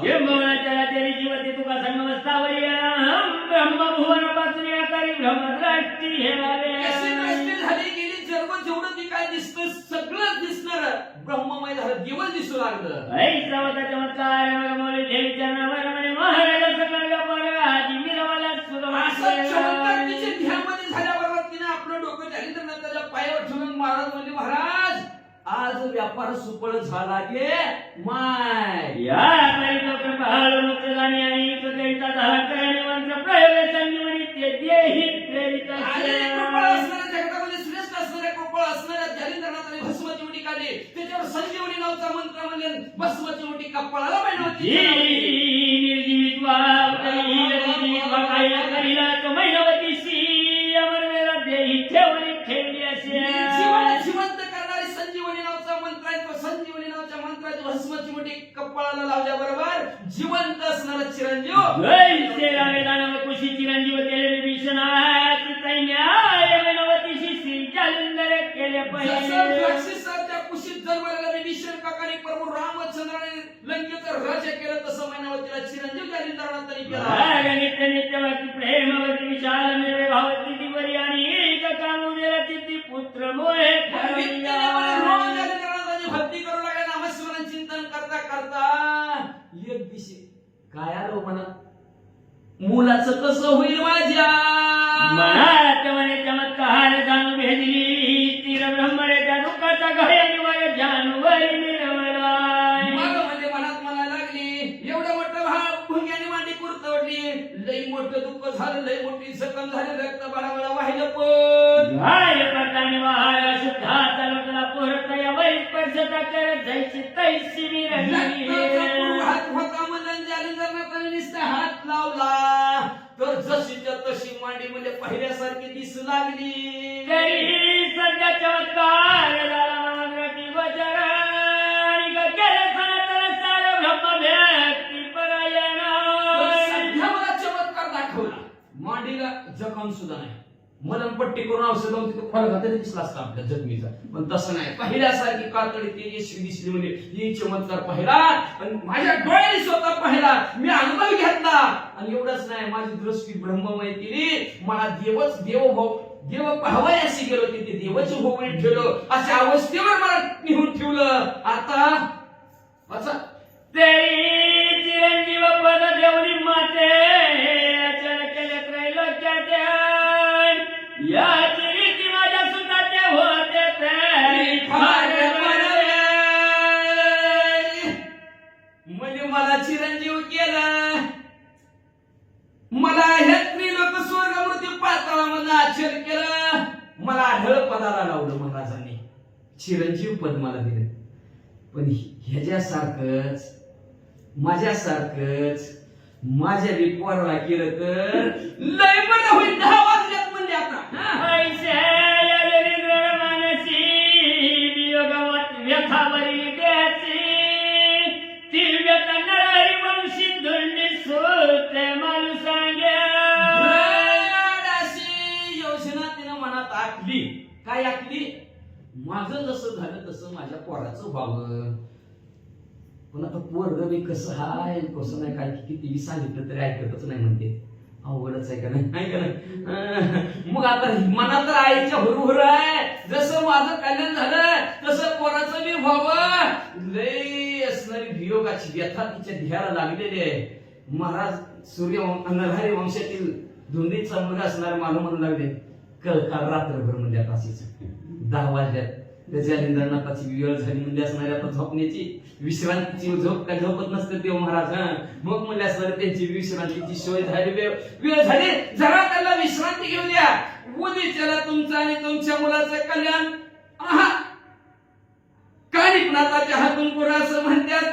शांत असणाऱ्या ग्रंथकर्ते त्यांच्या सद्गुरूला शरण गेले आणि शरण जाऊन म्हणतात, मैनावती कळकळाची रात्र म्हणजे असणाऱ्या उदिशाला म्हणजे असणाऱ्या ते फोन करू कानिकनाथांना, वरनं खाली येतील, तिकडून बायपास वरनं येतील आणि तुमच्या मुलाचं कल्याण करतील. ते त्यांच्या सद्गुरूला शरण गेले नाही अध्यात्म कथा संपवितात. त्रिव्यक्ती कथा संबंध वरक्ष काव्य